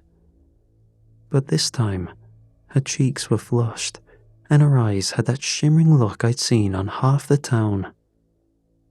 She stopped in front of me, breathing like she'd run all the way here. "I didn't think you would choose me," she whispered. Her hands were trembling, but she didn't seem scared, more like she was overwhelmed. "I haven't even told her I love her yet." "Who?" I asked. She glanced past me, toward the doorway. Another girl, tall, blonde, one of the basketball kids, was standing there, staring into the dim hallway with the same dreamy, softened expression most of the town had been wearing. Alice didn't answer my question. She didn't need to. She just smiled, small and shaking, and said again, "I didn't think you would choose me." I started noticing the gaps. That's how it felt, like blank spaces in a song everyone else had learned the lyrics to. People would speak in low, tender tones like they were sharing something sacred. But every so often, I'd see someone watching from a distance, unmoved, out of step, like me. The first was the man in the rusted car behind the hardware store. I'd seen him before, sure. Just one of those forgotten fixtures you stop noticing until you have a reason to. He never begged or spoke, just sat in the front seat of that sun-bleached Buick, windows fogged from the inside, watching the world pass. After the painting, the town shifted, softened like overripe fruit. But he didn't change at all. He just sat there, a statue in denim and dust. Once I passed close enough to catch his eyes through the glass. He was staring straight ahead, unblinking, as if waiting for a radio signal only he could hear. I raised a hand in an awkward half-wave. He didn't return it, just kept staring. Then there was the widow, Mrs. Lorry, who walked the cemetery each morning before dawn. Always the same path, the same 3 headstones. Her husband, her son, and someone else I didn't recognize. Most mornings, I saw her from my kitchen window, dark coat trailing behind her like smoke, hands buried deep in her sleeves. After the butterfly showed up, I started watching more closely, wondering if, like everyone else, she'd stop to stare at strangers with those new, gentle smiles. But she didn't. She moved the same way, slow and ritualistic. She never looked up. I tried catching her eye one morning, brought her coffee in a paper cup. She didn't take it, just looked at me like I was interrupting a conversation I couldn't hear. And then there was Nathan. He ran the post office, usually polite, efficient, and dry as toast. I didn't know much about him beyond the story everyone knew. He had been alone his whole life, never found a partner in this small town. In the week after the painting, when couples danced barefoot in the park and strangers confessed decades of buried affection, Nathan still walked his usual loop with mail tucked tight to his chest, jaw locked shut like he was keeping something from escaping. I thought for a second there might be something between us, some shared understanding, like war vets who never served in the same war, but still recognized the look in each other's eyes. I tried to speak to him once, a throwaway line about how strange everything had gotten. He paused, nodded once, and walked away. The others didn't speak at all, barely above the bare minimum for conversation. I wondered if this is how I looked the whole time I was here. To me, I was laying low, being inoffensive. Was I just as sour as the others not chosen? I kept wondering if it was a coincidence, or if we were all missing the same piece, something simple, something everyone else had that made them worthy of whatever this was. Eventually, I stopped one morning when I saw Mrs. Lorry sitting in the church pews. She wasn't praying, just sitting, facing the blank wall where the painting had been. I sat a few rows behind her, let the silence stretch between us until I couldn't take it anymore. "Why aren't you like the others?" I asked, my voice barely carried across the empty room. She didn't look back, just shifted her gaze slightly upward toward the ceiling beam. "Because," she said softly, "there's no one left for me." It wasn't bitter, wasn't sad even. It was just the truth. And suddenly, the space inside my chest felt colder than it had all week. It started with the lights. People standing on their porches, faces lit by candles they hadn't held seconds before. I saw the first group from my window around midnight. 6 of them, walking single file down Main Street. They weren't speaking, but they were humming something low and wordless. Not a melody I recognized. It sounded more like a memory passed mouth to mouth. The next night, there were more. Couples holding hands, parents with children, teenagers moving like they'd rehearsed the steps in some school auditorium long ago and just now remembered the choreography. They didn't look possessed. That's the part I kept coming back to. There was no glassiness in their eyes, no twitching or convulsing, no signs of strain. They looked grateful, calm, like they were doing exactly what they were meant to do. Alice was with them. She walked barefoot through the grass, arms loose at her sides, her face tilted up to the stars like she expected to be lifted at any moment. She looked so alive, it hurt to watch her. I followed some nights, stayed far enough back to pretend I wasn't spying. They never turned around, never acknowledged me. Then, on the fourth night, I saw the dancers. Middle of the town square, a man and a woman, twirling slowly in the pool of light beneath a lamppost, their bodies close enough that you couldn't tell whose feet were leading. The man's shirt was soaked with something. I thought it was rain at first, but then I saw the dark streak trailing down from his eye. Blood. A slow, steady trickle, like a tear that got tired. No one seemed alarmed. People walked past without blinking. One man even clapped, as if it were a performance. That's when I started writing it all down. Not for posterity, for sanity. I needed to make it make sense. Dates, names, times, descriptions, how many people, what they did, how long it lasted. But the more I tried to track it, the worse it got. It was like trying to trace smoke with a pencil. I gathered all my notes, thoughts and theories and went straight to the authorities. But no matter how much I urged them to action, the sheriff just stared through me, a soft smile on his face. I think what angered me was how sincere it was.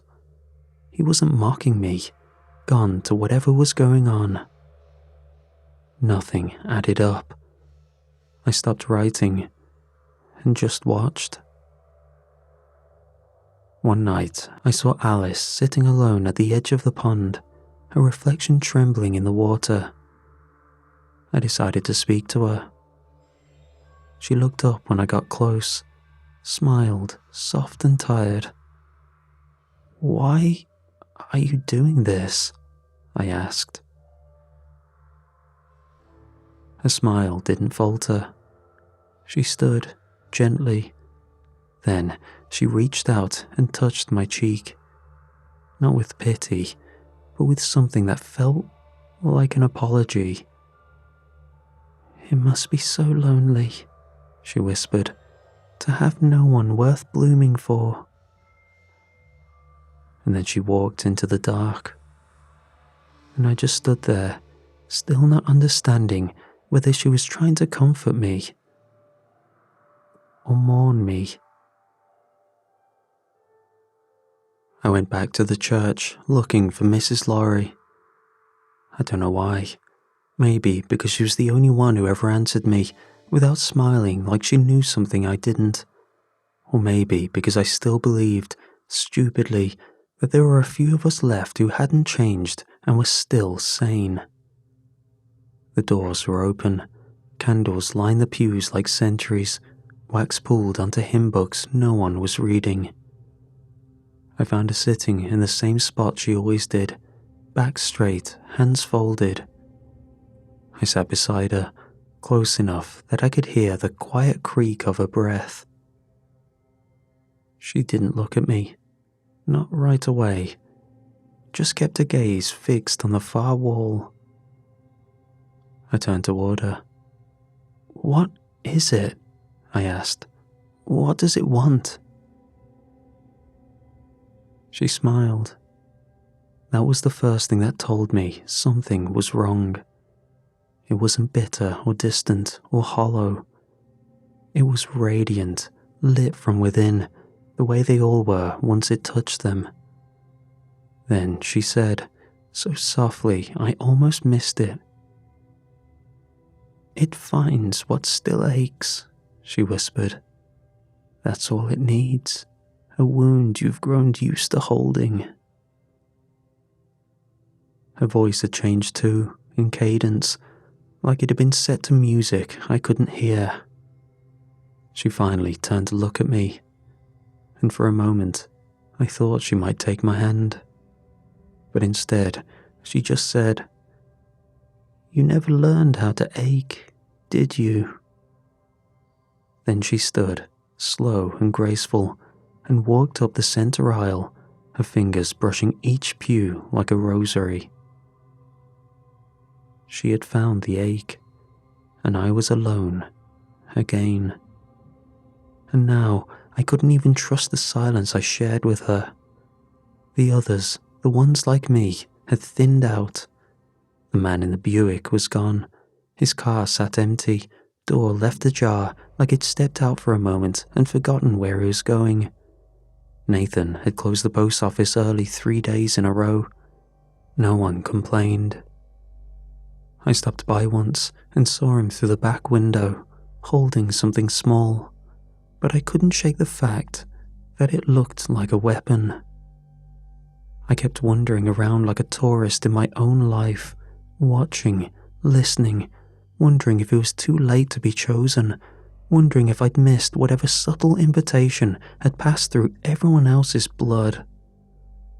One night, I found myself at the edge of the park, just beyond the lights. Couples walked barefoot in the grass, teenagers sat in circles, head bowed, foreheads pressed together. You could hear quiet songs, not full melodies, just threads of harmony rising and falling in time with the breeze.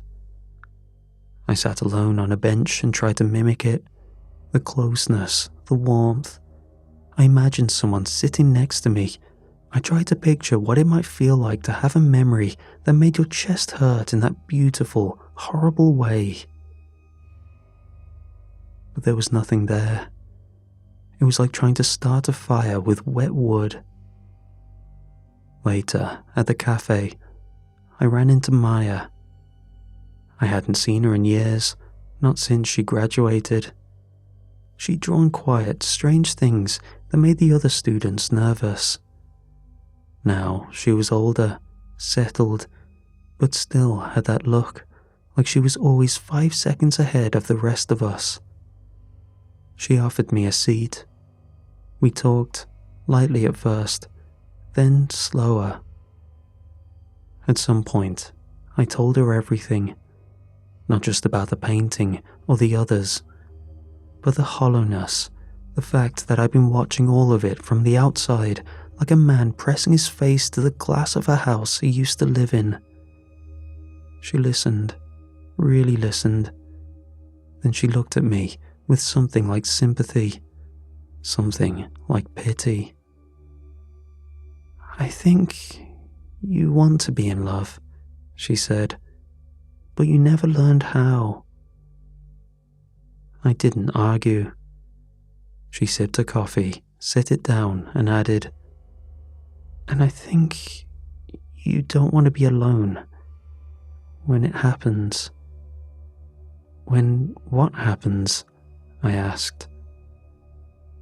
She silently looked out the window at the people walking in pairs, bathed in amber light, faces turned up toward a sky I hadn't been able to look at directly in days.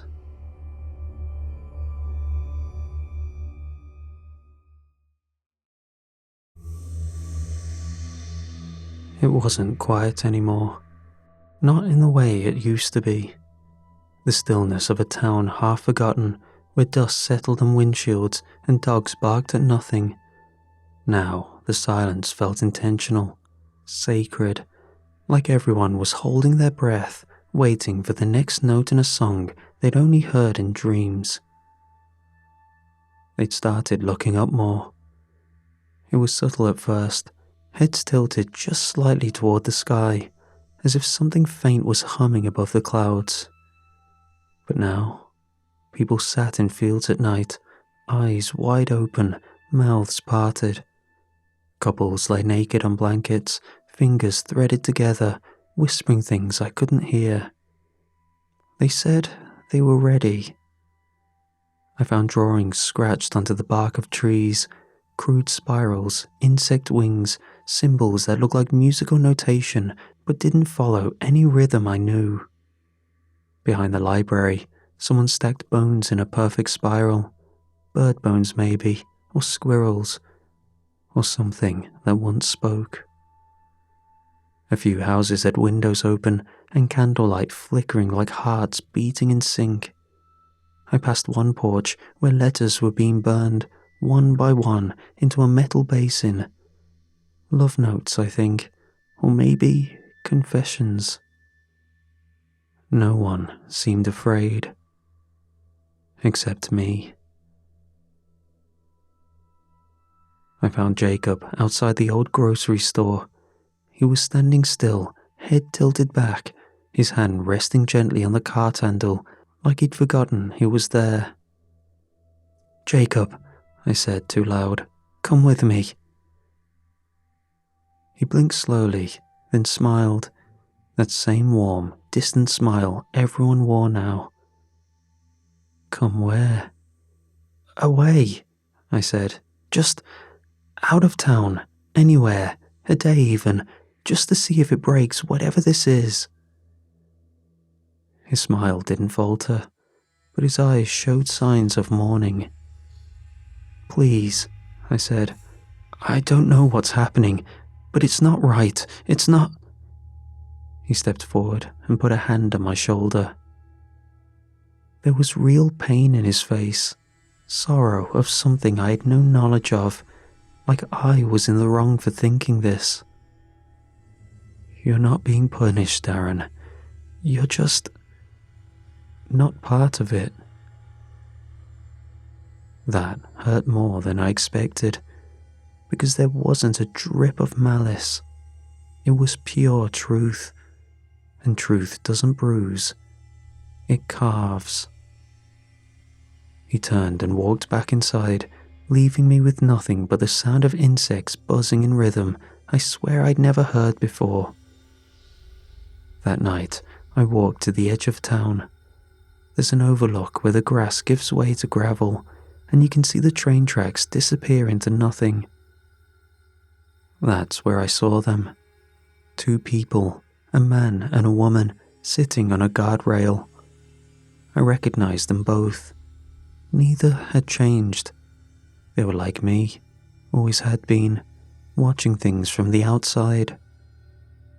They weren't speaking, just holding hands, like it was the last rope tying them to something real.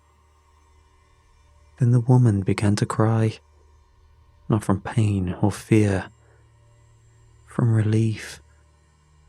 And the man, he smiled, just barely, but it was the start of a smile that comes from surrendering to something beautiful you were once terrified of.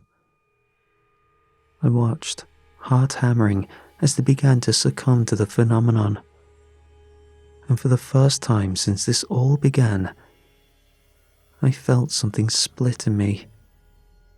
Grief. Because whatever they were becoming, it was never meant for me. It happened just before dawn. I hadn't slept, not in days really, just drifted in and out of hours like a body floating on cold water. I'd been walking the town again, hoping the movement would give my mind something to grip. But when I turned onto Main Street, I knew something had changed. They were standing still, all of them, the changed, frozen mid-step, mid-conversation, mid-breath. A couple sat on a bench, foreheads touching. A teenager stood on a porch with a book half open in her hands. The mayor was parked at a stoplight, door ajar, his head tilted toward the sky. None of them moved. Their eyes were wide and wet, the expression you see in old church paintings, mouths parted just slightly, as if they were hearing something so beautiful they couldn't survive the sound. I stood in the center of the square, surrounded. The air felt thick, like it was vibrating just out of tune with reality. My ears rang from the pressure. Something was happening. Something was here. They looked up. Every single one of them, in perfect unison, tilted their heads toward the sky. Not in panic, but in recognition. Whatever they'd been waiting for had finally arrived. And then they began to bloom. It started with a shiver, a ripple through the crowd like a breath held and released at once. Shoulders loosened, mouths parted, eyes softened, something pulling at them from somewhere very far away. Then the first tear opened. I saw it happen to a man near the fountain. A thin, perfect line splitting down the center of his chest, as gentle as if someone had unzipped a coat. There was no struggle, no gasp. His skin just parted.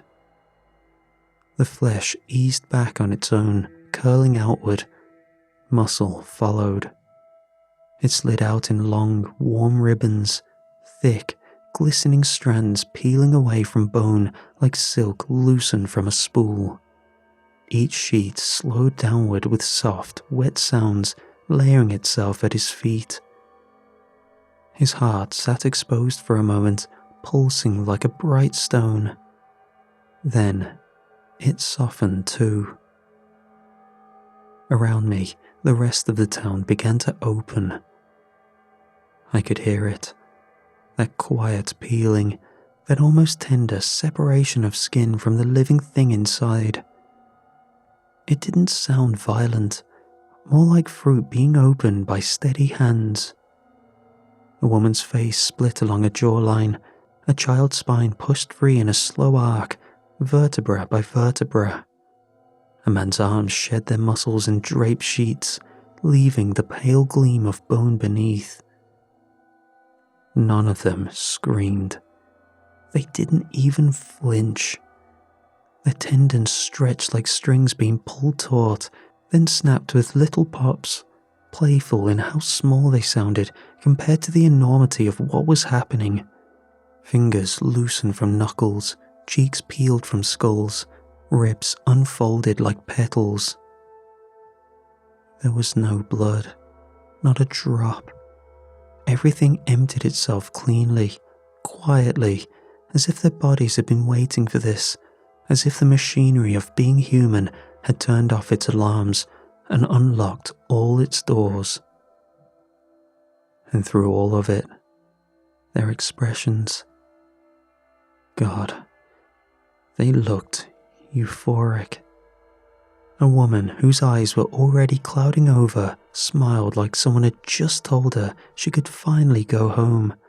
A teenage boy leaned into his friend as his sternum opened, and they both laughed, breathless and relieved, before their laughter dissipated. Couples held hands as their bodies melted. Parents stroked their children's hair even as their own faces fell away. Some closed their eyes, others raised their arms to the sky as if embracing something descending toward them. No one ran, no one begged, no one tried to stop it. They welcomed it. Spines collapsed into soft white powder, skulls folded inward like drying paper, bones crumbled at the slightest breeze, becoming dust before they even touched the ground. I stood there and watched it all, watched the town peel itself open and spill into the air like light escaping a cracked shell. And something in me twisted, painfully, not from the horror, but from the unbearable truth threading through every smile, every sigh, every peaceful surrender of the body. They were happy. Every single one of them, happy in a way I had never been. And suddenly I understood I never could be. And that more than the skin and the bones and the dust swirling in the dawn light, was what shattered me. Then something rose from the center of the stillness, a shimmer at first, like oil on water, like air warping over pavement on a hot day. Then wings, massive, translucent, veined like stained glass, a body that flickered between forms I couldn't hold on to, not long enough to name, eyes like multifaceted mirrors, a head that never stopped turning. It wasn't the butterfly from the painting. That had just been a door. This was what had been waiting behind it. It rose from their remains, built from them somehow. Not their flesh, but what had been inside it. Love, familial, partnership, desire, all of it, shaped and refracted into something too beautiful to be real. It flew, soundless, weightless. It drifted over rooftops, trailing sparks of gold behind it, like the last light of a dying sun. It passed above me, and did not touch me, didn't even pause. I stood, I shouted. "I'm here," I said. "I'm still here." It didn't slow. I saw them, I watched, I understand now. Still, nothing. I dropped to my knees, coughing in the dust. My hands trembled, flecks of bone and ash clinging to my skin like snow. I tried to cry, but the tears didn't come. I tried to pray, but my voice was hollow. I tried to plead, but I had no one to plead for. Just me. And for the first time, it hit me all at once. All the quiet years, all the nice dinners, all the polite, acceptable small talk, all the chances I'd had to love someone, to ache for someone, to need, and how I'd missed every one. I collapsed into the ash, completely from emptiness. I whispered into the remains of 1,000 open hearts. I'm still here. I'm still me. Why? And the dust stirred around me, just faintly. And I heard it, from inside, like something had cracked open in the back of my skull, just wide enough to let the words in. Because there's nothing in you to transform. And then the wind blew, and the ashes of the ones I never knew how to love scattered into the morning. They found me 3 days later. I was still sitting there in the square, half buried in ash. It had settled into my hair, into the folds of my clothes, into the cracks of my palms. I don't think I moved the entire time. Maybe I slept, maybe I didn't. The days blur when there's no one left to tell you that time is passing. When the rescue crews arrived, boots crunching through what used to be neighbours and classmates and people I borrowed jumper cables from, I didn't react. A man knelt in front of me, asking questions, my name, if I was okay, what I remembered. But his voice was muffled, sounding like he was speaking from underwater. I kept staring at the ground. The dust shifted every time I breathed, little clouds lifting, swirling, falling again. If I stared long enough, I could almost imagine faces in it. Not their faces, just the impression of all the love they carried, hovering for a moment, before dissolving again. Eventually, someone asked, "What happened here?" I thought about lying, or saying I didn't know, but the truth rose in my throat before I could stop it. They were loved, I said, my voice cracked. That's why they got to leave. The man frowned at me. To him, it was nonsense. And maybe it was, but it was the only thing that made sense to me anymore. They weren't killed. They became something they had always been reaching toward. And I didn't. In the days that followed, they kept me in a hospital an hour out of town. Clean sheets, tiled floors, a window that looked out over fields that had never known what happened in Bellwether. Nurses came and went. A psychiatrist sat by my bed and tried to get me to talk about trauma and mass hysteria. But every time I closed my eyes, I saw them. Alice's smile, opening like a second sunrise, Jacob lifting his head to the sky as if greeting an old friend, the way couples held each other as their bodies unspooled into light. They weren't afraid, they weren't alone, they weren't left behind. That last one hurt the most.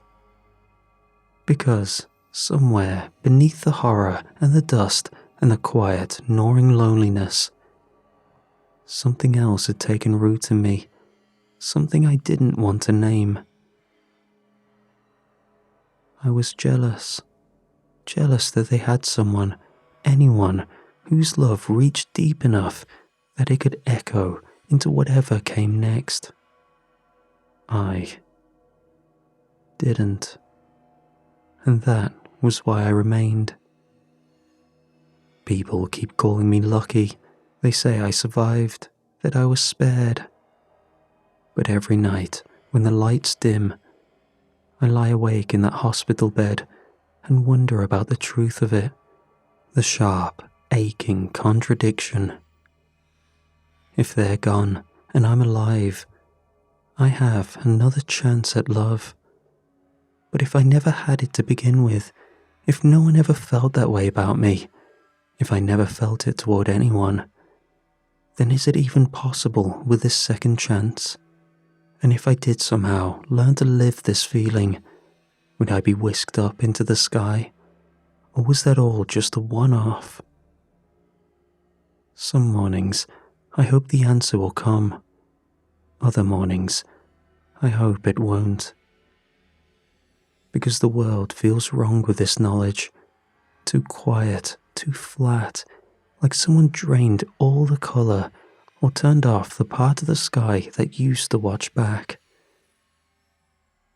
And sometimes, when I'm honest with myself, I wonder whether they were the lucky ones, the ones who got to bloom, the ones who got to go, the ones who weren't left behind to figure out how to start loving in a world that suddenly feels too big, too empty, and too late. But I'm still here. I'm still me. Maybe that means something. Maybe it means nothing at all.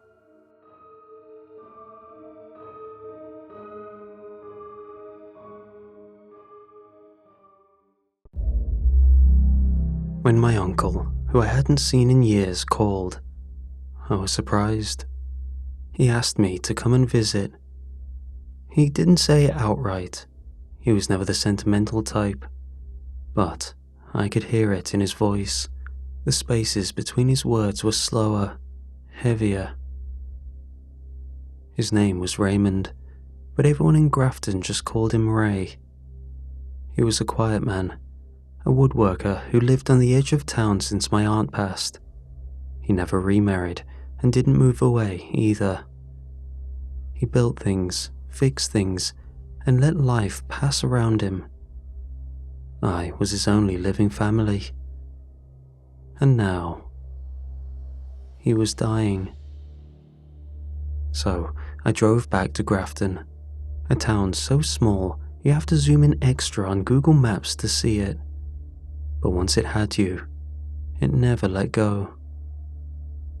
I thought it'd feel strange after 10 years, but everything was exactly where I left it. The rusted grain silos, the one bar with 3 names, the same old paper taped to the church door announcing potlucks that happened weeks ago. Ray was thinner than I remembered, shakier too, but his eyes were sharp, and when I hugged him, he held on longer than I expected.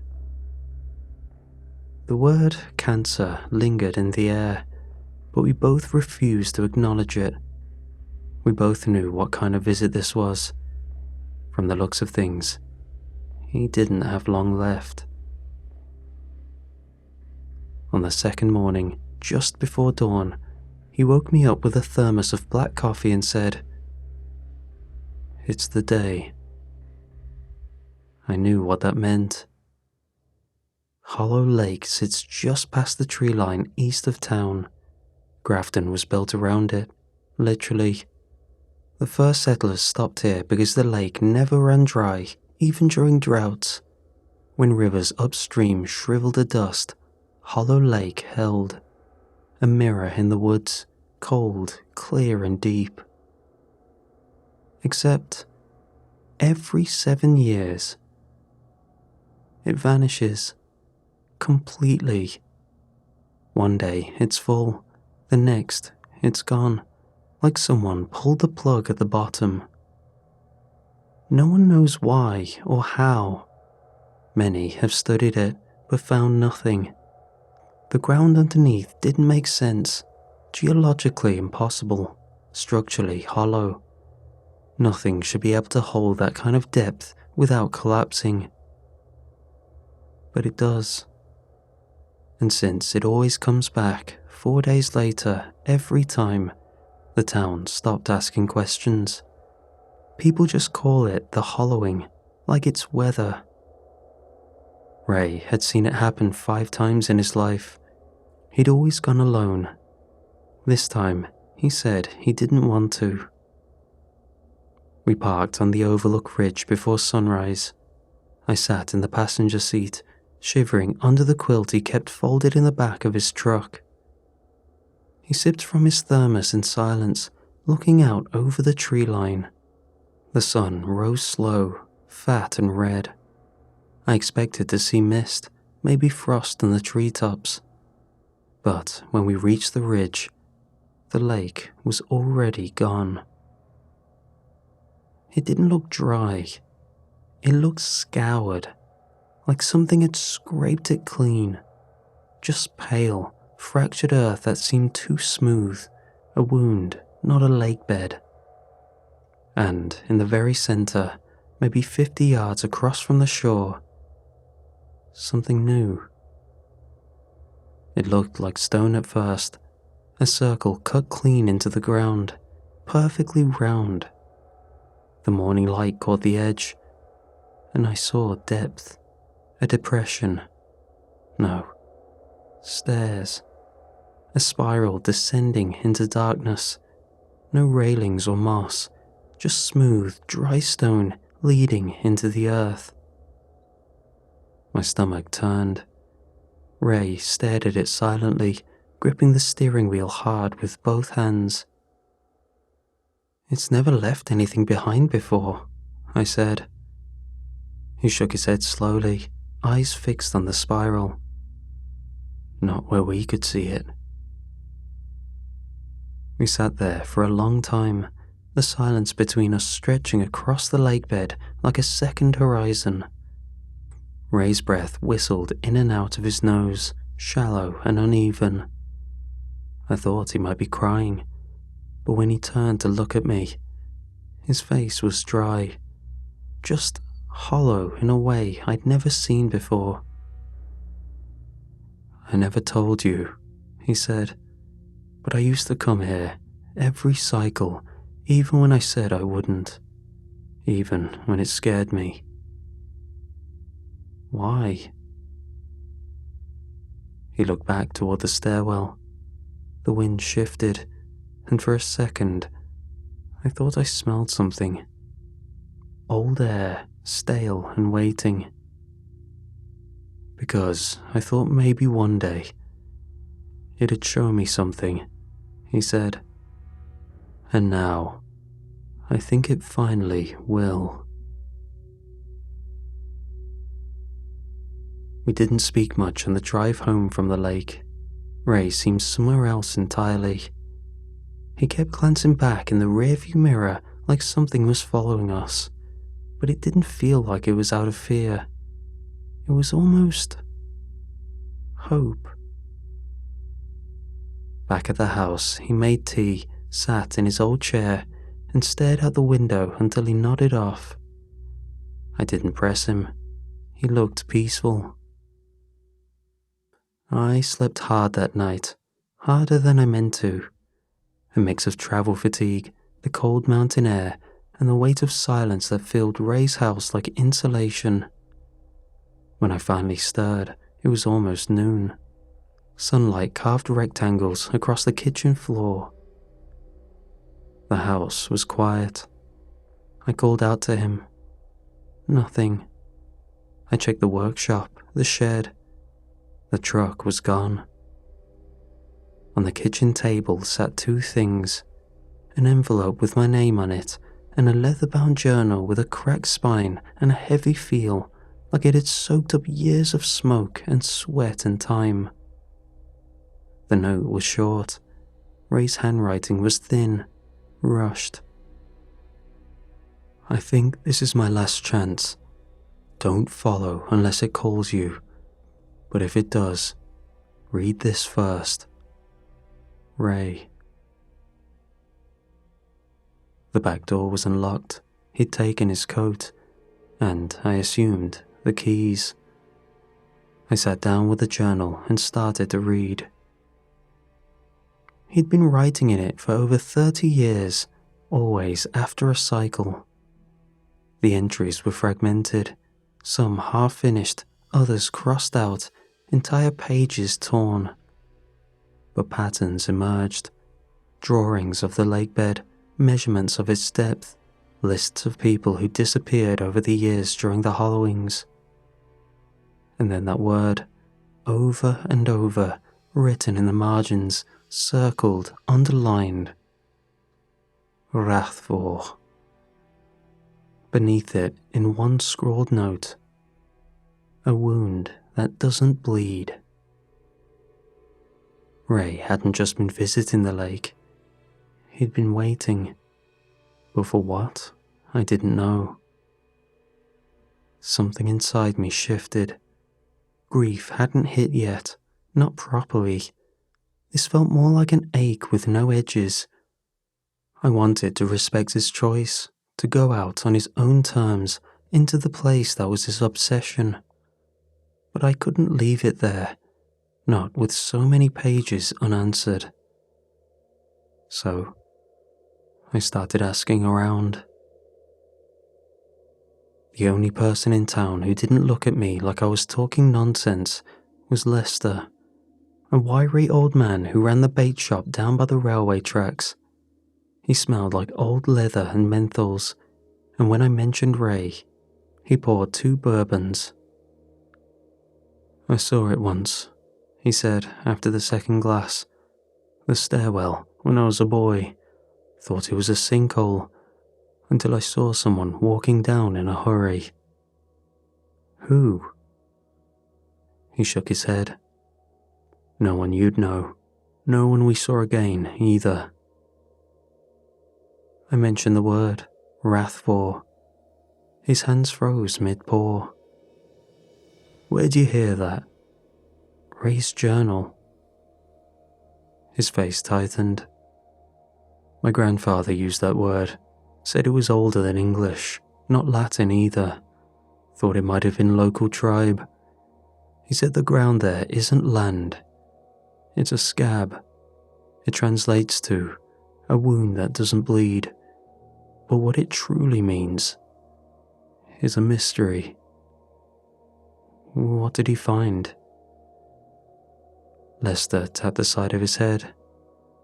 Never said, but he came back different, like something was missing or added. We stopped letting him babysit after that. He got quiet after that. I pressed him, gently, then harder, but he only muttered, "If you're serious about this, go check the church basement. That's where they kept the records on the ones who came back wrong." I didn't want to believe him, but curiosity, guilt, grief, they pull harder than logic when you're unmoored. So that night, I went to the church. I didn't expect the side door to be unlocked, but it was. The basement smelled like mildew and old candle wax. I had to break the lock on an old storage cabinet behind the water heater.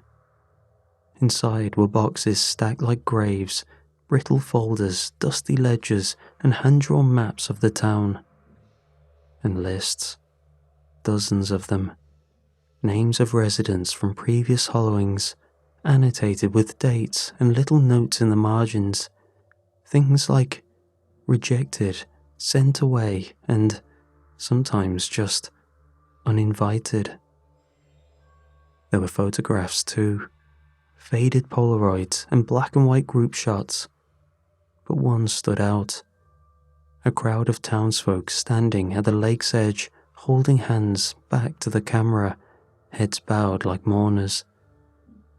And barely in the frame was the edge of the stairwell, already there, already waiting.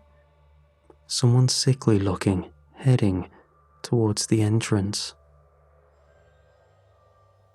I tried to leave it alone. I really did. Ray made his choice. He left the journal, left the note. It should have been enough. It was his life, his perfect ending. For the next 2 days, I stayed in the house. I chopped wood, boiled coffee I never drank, read the same sentence in a book 12 times, and couldn't tell you what it said. I even folded his clothes just to move my hands. But silence has a way of stretching when you're grieving. It doesn't scream. It just hangs, heavy, pushing me forward. And at night, I'd wake up thinking I heard footsteps on the porch, always soft, always fading before I reached the window. Once, I swear I saw the truck back in the drive just for a second. The journal sat on the kitchen table the whole time. I tried not to look at it, which meant, of course, that I did. It was full of half-thoughts, scratched-out diagrams, dates, names. Some crossed out, others circled. One margin just read, "It only opens for the broken." The word broken was underlined so many times the paper had torn. I kept asking myself why Ray left it for me. Why did he want me to see the lake before he went? Why he thought this was something I should understand. I didn't grow up broken. Not really. No trauma. Just a normal, quiet life.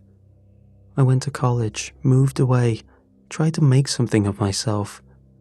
Never quite did, but I didn't fall apart either. Just drifted. Isn't that enough? Eventually, I gave up pretending. I packed a bag, took the journal, locked the door out of habit, though no one in Grafton ever does. And I went back to the lake. The sky was overcast, and the basin looked different in that light. It felt flatter, like it had been painted on.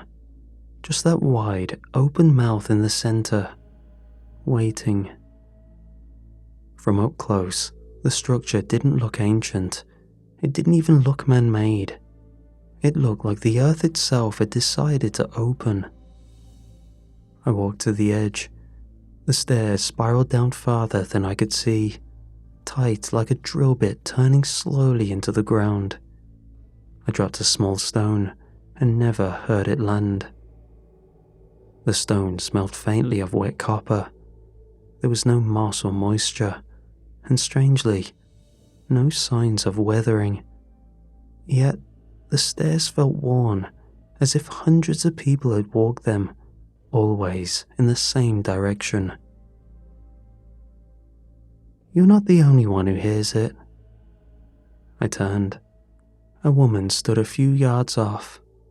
She was maybe in her mid-40s, boots scuffed, hair pulled back with a red scarf that looked handmade. She didn't look like a local, but she didn't look lost either, more like someone who'd returned from a long detour. "I'm sorry," I said. She stepped closer. "The lake, the timing, the pull, you feel it too, don't you?" Her name was Grace. She said she grew up in a town near here, long since emptied out and folded into Grafton sprawl. She moved away when she was 17, married, divorced, a few dead ends in between. She said the dream started 6 weeks ago. "Every night," she said, "same thing, a dried out lake, a spiral in the earth, and someone waiting at the bottom, someone I used to know, calling me. Do you think it's real?" She looked out over the basin like she was trying to remember something.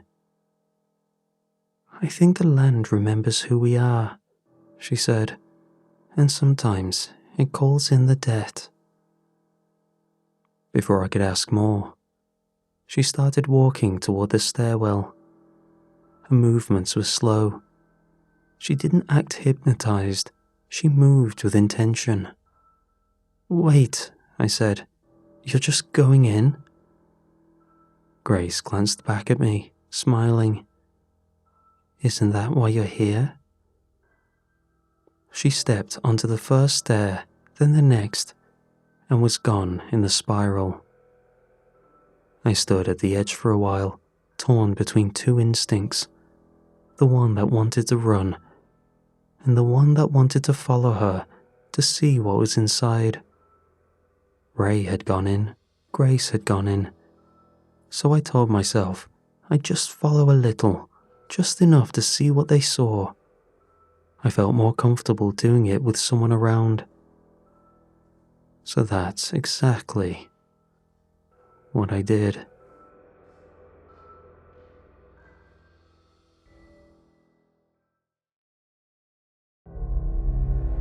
The air changed after the 6th step. I was only going far enough to find Grace, and maybe a bit further to see what she was looking for. But after the first few turns, I realized how quickly distance started to lose meaning. The stairs twisted in tighter spirals, each step worn but solid. There were no marks from tools, just seamless, cold stone beneath my boots. And silence. I called out once. My voice didn't echo. It didn't carry at all. It just stopped like it had hit a wall. Grace didn't answer. I kept going. Despite my footsteps thundering in my ears, whenever I stopped, things were silent. I couldn't hear Grace's trail at all. I felt like I should have, knowing her lead wasn't that far ahead, but it felt like I was utterly alone. So I sped up a bit to see if I just lagged behind. The walls began to change, in presence. I passed carvings, but they weren't symbols, not letters or runes. Arrangements, human shapes, some kneeling, some stretched upward, some folded into impossible poses, head to feet, like collapsing in prayer or pain. Were they meant to be worshipping, or were they being reshaped into worship? I kept going.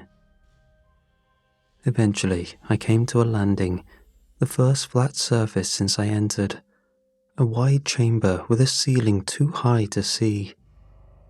In the center was a monolith, about shoulder height, stone, smooth, slightly tapered toward the top. Not carved or etched, but stained. Faint handprints marked every side, hundreds of them, some fresh, some were so old they looked fossilized into the rock. I placed my palm over one. It was still warm, but nothing happened. However, when I looked over a few of the handprints, I got a strange feeling. 2 of the fresher-looking imprints felt familiar. I could only think of Ray and Grace. I obviously couldn't recognize them by their fingerprints. Still, just looking at them, I felt a familiarity, like I was looking them in the eyes. It was strange. I don't know why, but that was the moment I wanted to leave. Out of the sense that I was intruding on something that had waited too long, too patiently to be understood. I turned back toward the stairs. And that's when I saw Grace stood 3 steps up, just out of reach. Her eyes were calm, her expression unreadable. "I didn't hear you come down," I said. "I was already here. How far did you go?" She silently tilted her head like she was listening to something I couldn't hear. Then she asked, "Did it show you yours yet?" I hesitated. "No, I don't think so." She smiled, gently, sadly. "Then you're not done." And without waiting for me to follow, she turned and walked deeper into the dark.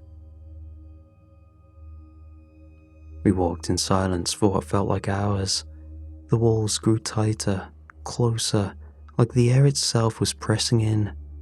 The stone began to hum under my feet, faintly, like a muscle twitching beneath the surface. Grace walked ahead of me without a flashlight. Her bare arms didn't flinch in the cold. She never stumbled. I asked her once how far this place went. She just said, "Far enough." The further we went, the stranger it got. The architecture stopped making sense. The angles turned inward, folding in ways I couldn't track. At one point, I looked back and realized I couldn't see where we'd come from. Not just because it was dark, but the spiral behind us looked completely different. My body still obeyed gravity, but my balance fought me. I leaned left and started drifting slightly right, like my own weight had developed second thoughts. Grace never slowed. She murmured to herself sometimes. Or maybe not to herself, just to someone I couldn't hear. I caught bits of it, phrases like, "It's not pain they want," she once said. "It's the shape pain leaves behind." And, "They can't open what's sealed, but they can wait for the cracks." Her words landed like riddles, but she said them with the certainty of someone remembering a dream in perfect clarity. And the way she glanced at me, like I was the answer, not the question, made something uneasy settle in my gut. "You've been here before," she said suddenly. "No," I told her. "This is my first time." She smiled, but with a kind of sadness I didn't understand.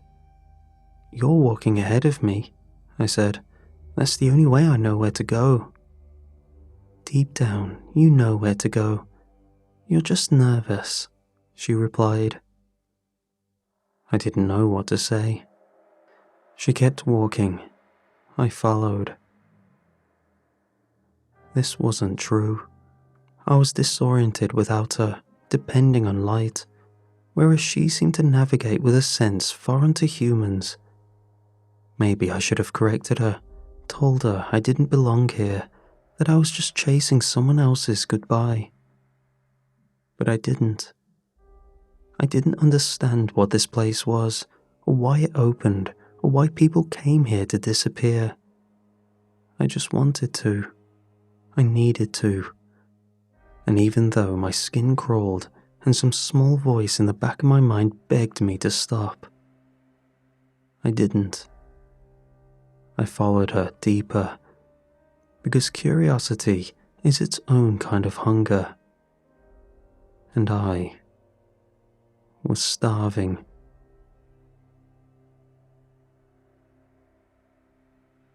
I knew we were close because the cold stopped feeling natural. Then we turned a corner, and the spiral opened up into a space so vast it made my stomach twist. The chamber was enormous. I couldn't tell if it was unnatural or predated the concept of natural. It felt wrong in scale, as though it had been hollowed out of the world without permission. It breathed in silence. It loomed. At the center, sunken below us, were forms. Dozens of them, maybe more. Pale, folded things, like human silhouettes wrapped in themselves, gently shifting as if caught in a current I couldn't see. They didn't move on their own. They were being moved, the way wind passes over wheat fields, moths caught mid-dream. I didn't ask Grace what they were. I think I knew. At the far end was something, not a statue or an altar, but a presence shaped like both. It pulsed, slow and rhythmic, like a sleeping lung. Its surface was stone, mostly, but it bent and flexed like muscle underwater. Parts of it retracted, others bloomed. It wasn't alive in any way I recognized, but it also wasn't dead. Just waiting. And it had been for a long time. Grace didn't hesitate. She walked toward it like she'd finally found home. Her arms lowered to her sides, her shoulders loosened. She stepped into the shallow basin of the chamber and up to the altar. She didn't pray. She just opened her hands and whispered, "I'm ready." The altar answered without sound. I felt it more than heard it, like a tuning fork against my bones. Grace lifted onto the balls of her feet, and then she began to come apart. It wasn't violent or painful. She simply unwound. Skin first, pulling back like paper curling near flame. Her clothes melted with her skin wrapped into curves, all color draining until they were white, almost translucent. There was no blood, no scream, just her face smiling through tears. It looked like whatever was happening was stripping all pain away, both physical and mental. Her body started curling downward, knees tucked in, arms wrapped around them. And as the husk of her skin was slowly about to cover her, she spoke to me with what remained of her mind. "This is what I wanted," she said, voice barely audible. "This is what I needed to become. Relief, salvation, the size of your pain." She looked at me then. I didn't move. I couldn't. I was shaking, hands clenched, body screaming to flee. But I was frozen, scared if I moved, I'd trigger whatever was happening to her. But nothing happened. The altar stilled, the chamber grew quiet again. My skin stayed whole, my breath fogged in the air. I looked down at myself and knew it was the way you know you've been forgotten at a party. I hadn't been chosen. I wasn't invited. Grace's smile faltered, her face barely peeking through the cocoon about to envelop her for God knows how long. She stared at me, blinking, like seeing me for the first time. Horror crept into her face as the last of her hands dissolved into dust. "You weren't marked," she whispered.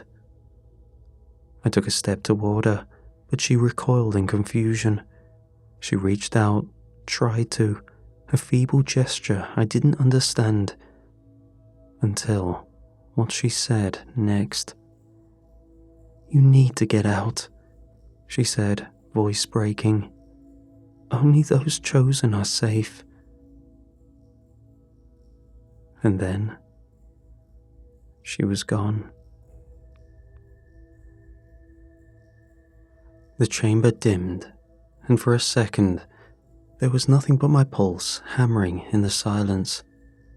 Then the altar pulsed once. A ripple ran through the floor, the walls quivered, then shifted, subtle at first, like stone taking a deeper breath. And then I heard it. Dripping. Water splashed against stone through the walls, then closer still. The lake was refilling. I didn't know how long that process took. Minutes, seconds. But the sound of rushing water rolling down the spiral made my throat tighten. A draft pushed down from above, carrying the scent of wet earth and cold depth. I didn't think. I ran. The staircase writhed beneath my feet. Steps stretched, then shrank. Landings folded out of existence. Doorways appeared, only to collapse back into the walls like the place was trying to inhale me. The whole structure felt alive now, awake, and not pleased with my intrusion. As I climbed, the walls began to change. Stone bulged into shapes, scenes, memories. My memories, but wrong. It was like a twisted game of association. The visage of an object would form. A toy gun, which instantly made me relive a memory in my head of my 9th birthday party.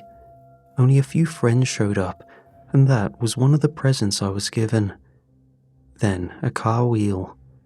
My dad showed me the process of changing a tire, and I sprained my wrist when I dropped a tool. The place was trying to break me, trying to find a fracture, a regret, a wound deep enough to open me, the way it opened Grace. It wanted something to hurt. But it couldn't find one. Only memories of slight discomfort or mild embarrassments, nothing strong that it could relieve me from, pull me into its fold in exchange of the loss of such strong pain. And when it didn't find one, it tried making one. A memory formed beside me, age 12, standing at the foot of the lake with Ray. Only now, Ray walked into the water alone while I stood on shore doing nothing, just watching him drown. I stumbled, nauseated. That had never happened, but the memory felt heavy, familiar, like guilt someone else had carved for me. I started feeling the guilt, lines going through my head. "You should have saved him. It's your fault. This was too much to bear." I kept climbing, faster. The stairs tilted as water surged downward, splashing my ankles. Panic clawed at my ribs. All the while, memories were forced into my head. Painful ones. A painful divorce, not being able to find love, the loss of a beloved pet. All I knew were not real, but they felt real. And, like a fisherman's hook, it pulled, the barbed tip sinking into my cheek. I could feel it. My skin started to feel alien to me, rejected and ready to leave. But just as the spiral twisted in on itself and my path began to collapse, I saw him. Ray, standing on a landing higher up the spiral, lit by a pale glow that didn't come from any natural source. He was pale, slightly translucent, hardened skin hanging off him. He was turned, but he was using the last of himself before being eternally let to rest. He smiled, soft and familiar. "You came anyway," he said, You always were too curious. My throat tightened. Ray, did you? He held up a hand, not to silence me, but to ready me. I'm all right, he said. I went where I needed to go, because I was ready. You're not. Still got plenty of good time in you. The structure groaned. Water blasted up the spiral behind me, chasing my heels. Ray reached out, and when I took his hand, the staircase stopped shifting, the walls softened, the false memories shattered like brittle clay. For a moment, everything aligned, solid, stable, real. He looked me in the eyes, and I understood.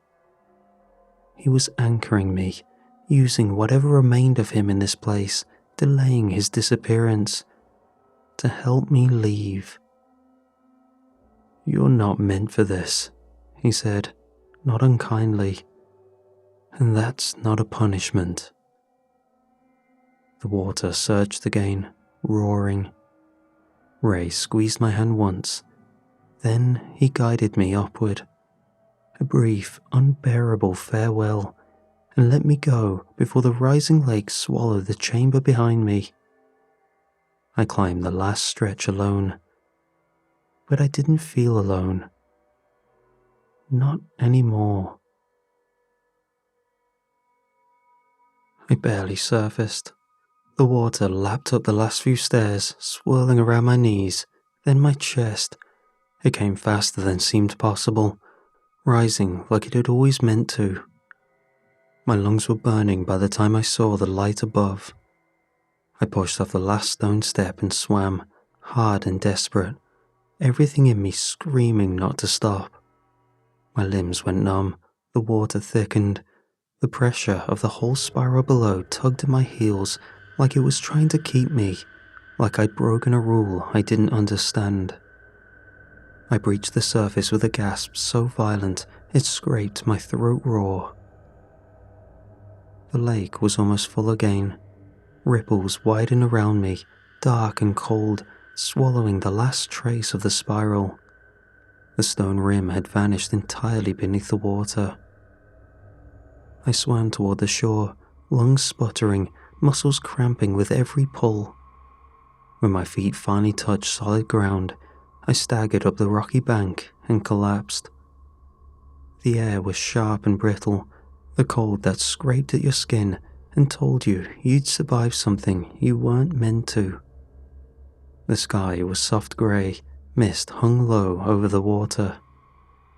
Behind me, Hollow Lake looked whole again, like it had never left.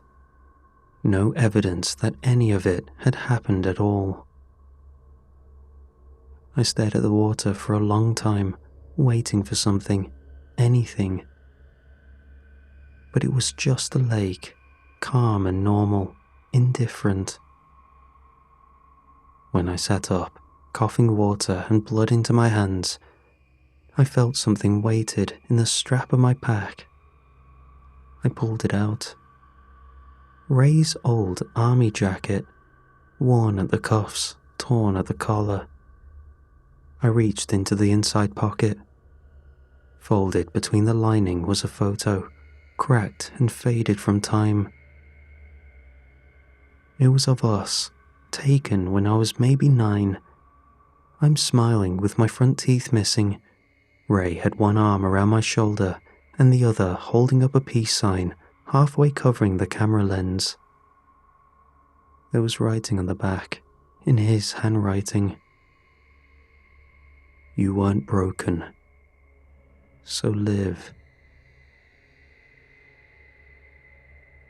I didn't cry. I just sat there, listening to the wind sweep over the lake and let the weight of it settle. I was still here. Weeks passed before I felt steady on my feet again. I stayed in Grafton to finish handling Ray's affairs, sorting his tools, boxing up his books, meeting with a lawyer about the cabin. There was a strange comfort in the routine. I kept expecting to find him in the workshop or hear him cough in the other room. Habit is a stubborn thing, grief even more so. The lake was back to normal, and the town treated it so. Smooth as glass, clear enough to see the stones near the shoreline. No one talked about the spiral, because no one else had seen it, or if they had, they pretended otherwise. That's a talent small towns develop like a callus. People would nod politely when they saw me, ask if I was staying long, and then change the subject before I could answer. It was like they sensed something was different about me without knowing what. Or maybe that's just how it always was, and I'd never noticed. One evening, I wandered down to Lester's bait shop. He saw me through the window and had a glass poured before I even sat down. He didn't ask where I'd been. He didn't mention Ray, nor bring up the lake. That silence between locals is its own form of hospitality. I turned the glass slowly in my hands before I spoke. "Lester," I said, "you told me about the ones who came back wrong. Have you ever known someone who came back right?" He didn't look up immediately, just kept staring into the bottom of his drink as if something down there might float to the surface. "Only once," he said finally. "Long time ago." "What happened to them?" He shrugged. Didn't say much, but he never tried to go back. I waited for him to elaborate, but he didn't. And somehow, that was enough. A glimmer of hope that I will be fine. When I left the shop, the sky was turning amber, and the air carried that late autumn chill that always feels like an ending. I walked to the lake. The surface was perfectly still, not even a ripple. If there was anything beneath it, if it remembered me, or Ray, or Grace, it didn't show. I didn't speak to it, didn't ask questions that wouldn't be answered. I just watched the water hold the sky in its reflection and felt something settle in my chest, a kind of permission to keep moving. As I turned to leave, a thought came to me, soft and unbidden. It never opened for me, but maybe that means I still have something left to give. And for the first time since the spiral, the thought didn't hurt. It felt like hope.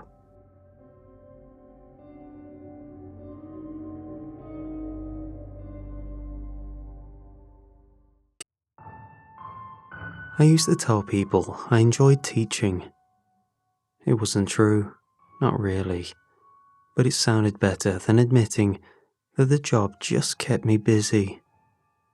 Most of the staff thought I had my life sorted. They didn't see how I lingered in my classroom after hours, pretending to grade, so I didn't have to go home to a flat that felt like a holding cell. People see what makes them comfortable. I never corrected them. That Monday started like any other. Rain streaked across the windows, a steady drizzle that made the whole building feel half asleep. My students filed in with their usual mix of muttering and half-hearted chatter, jackets dripping, trainers squeaking on the laminate. I didn't have the energy for anything ambitious, so I opened with a simple warm-up exercise. Draw a character you'd like to write about this term. Doesn't matter who. Someone from a story, someone from imagination.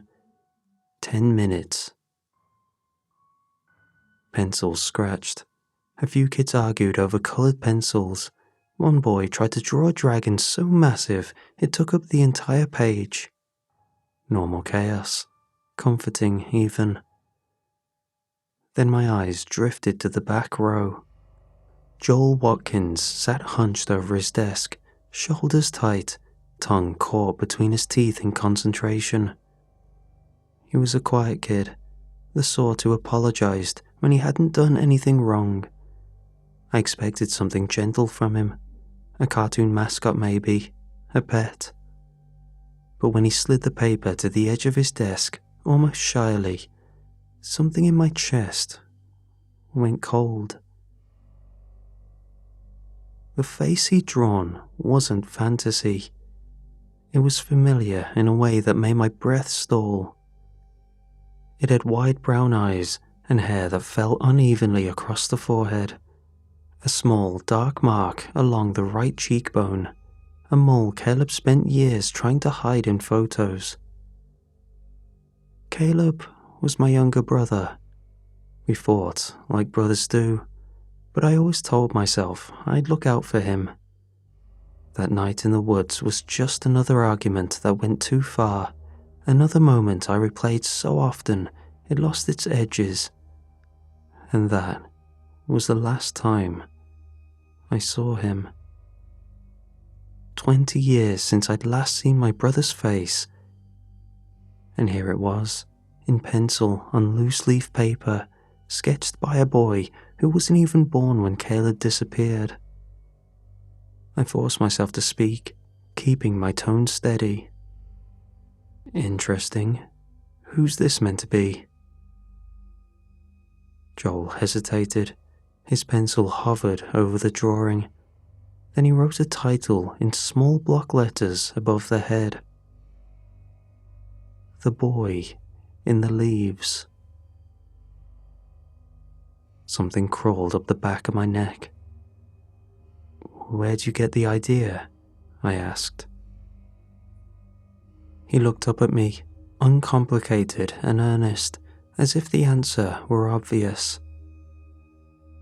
He told me to draw him, he said, so you'd see.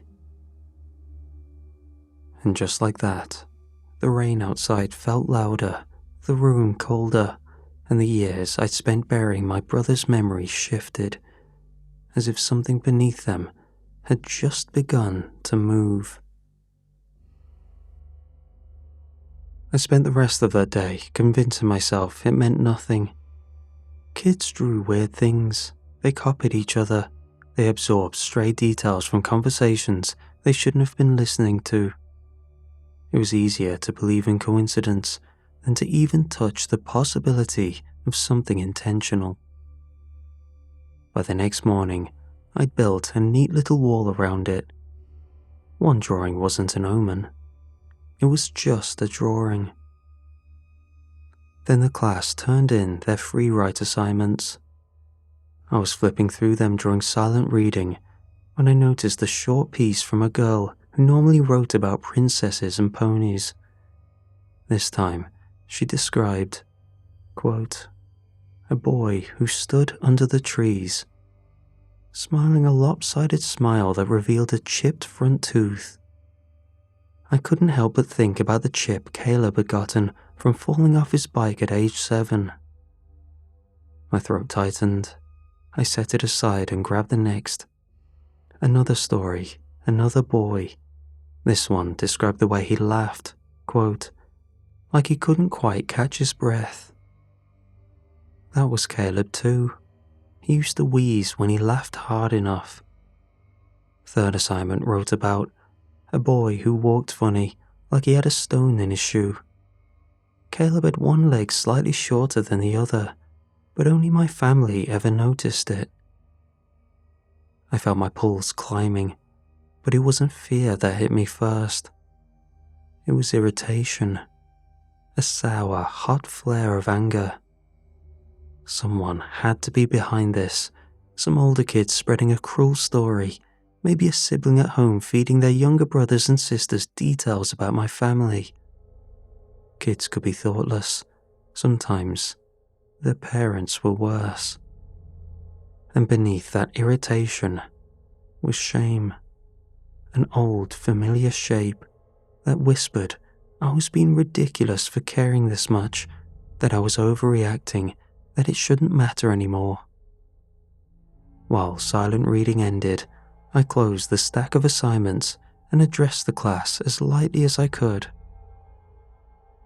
"These stories you've written," I said, "a lot of you seem to have chosen the same character this week. Did someone plan that, or did you talk about it beforehand?" They all shook their heads. A few exchanged confused glances. "No one told us to," one girl said. "We just saw him." "Saw him?" I kept my voice casual, but my chest felt tight. "In our dreams," another kid said. "It was the same boy," a third added, as if clarifying something obvious. I swallowed. "Okay, but why him? Why that face?" Silence settled. Then one of the boys, a small, nervous kid who chewed the sleeves of his jumper, raised his hand halfway, then put it down again. I coaxed him gently. His voice wavered. "He said to me that he used to be your brother, but he's different now." He hesitated, eyes darting to the floor. "He wants you to find him." The room seemed to hold its breath. I forced a tight smile, muttered something about imagination and recurring themes, and dismissed them for break. But my mind was already sliding in motion, gears turning the way they hadn't in years. This couldn't continue. If someone was spreading stories about my family, I needed to know. If someone was manipulating these kids, it had to stop before it became a full-blown rumor mill. So, I decided to investigate quietly, ask around, check for older siblings, see who had started the boy in the leaves idea. But deep down, something colder whispered that this had already spiraled, and I was catching it too late. I didn't want to go to my mother's house. I never did. Being there meant brushing up against memories I spent years smoothing into something manageable. But after the drawings at school, the whispers about dreams, I couldn't talk myself out of it. The drive felt longer than it was. My mother lived only 20 minutes away, but every mile dragged as my mind raced. When I pulled into the driveway, I was struck by how much smaller the house looked. Or maybe I'd just outgrown it while she stayed frozen in her grief. She opened the door before I knocked. She always did, like she spent her days waiting for someone who never came. "Evan?" she said, giving a tight smile that didn't reach her eyes. The lines in her face had deepened since I last visited. Grief calcified into bone structure. We exchanged the usual awkward pleasantries, neither of us addressing why I was really there. When the conversation ran out, as it always did, she led me down the hall. Caleb's room was still preserved, the way she kept it since the week he vanished. Posters pale from sunlight, trophies untouched, bedding smoothed as if expecting him to slip under it any minute. I stood in the doorway, half expecting to see some sign that the intruder from school had been here too. But the room was unchanged. That should have comforted me. Instead, it left a knot in my stomach, a strange little disappointment I hated myself for feeling. If something had been moved, tampered with, displaced, at least it would have meant I wasn't losing my grip. "Oh, something came," my mother said suddenly, turning toward her dresser. She pulled an envelope from a drawer and handed it to me. "No return address, just this inside." It was a drawing, crayon, rough, unsteady lines. It was of Caleb, stood in our old backyard, smiling. Same uneven haircut, same bright eyes, same way he tilted his head like he was listening. My throat tightened. "You sent this, didn't you?" she asked quietly. "Some kind of apology?" "No," I whispered. I couldn't take my eyes off the picture. The timeline clicked into place. A week ago was exactly when the students claimed the dreams began. But something else nagged at me, a detail I couldn't immediately place. I stared at the yard behind Caleb in the drawing, at the clothesline, the fence, and the sloping hill. Then it hit me. The hill was wrong. In the drawing, the ground behind him dipped sharply, a small, steep drop. But our backyard never had that, not the way it was drawn. It looked like the slope from the woods, the embankment, the one from the night he vanished, the one I've spent 20 years remembering as gentle, forgettable, harmless. But here, in crayon, it looked exactly as it truly had. A sudden drop, a fall that could hurt a child. My stomach twisted. "Evan?" my mum asked. "What is it?" I folded the drawing before she could see my face. Whoever was sketching Caleb wasn't remembering the past. They were remembering my past. The real one. The one I'd never said out loud. They knew the place I'd spent 20 years pretending didn't exist. By the next morning, whatever thin veneer of professionalism I'd been clinging to had worn down to threads. I wasn't thinking like a teacher anymore, nor was I thinking like an adult. I just needed answers, and the only people who seemed to have any were 12-year-olds who should have been worrying about lunchroom seating arrangements, not the last night my brother was alive. I called Joel in first. He shuffled into the empty classroom, looking smaller than usual, like he knew he shouldn't be part of this conversation. I closed the door behind him.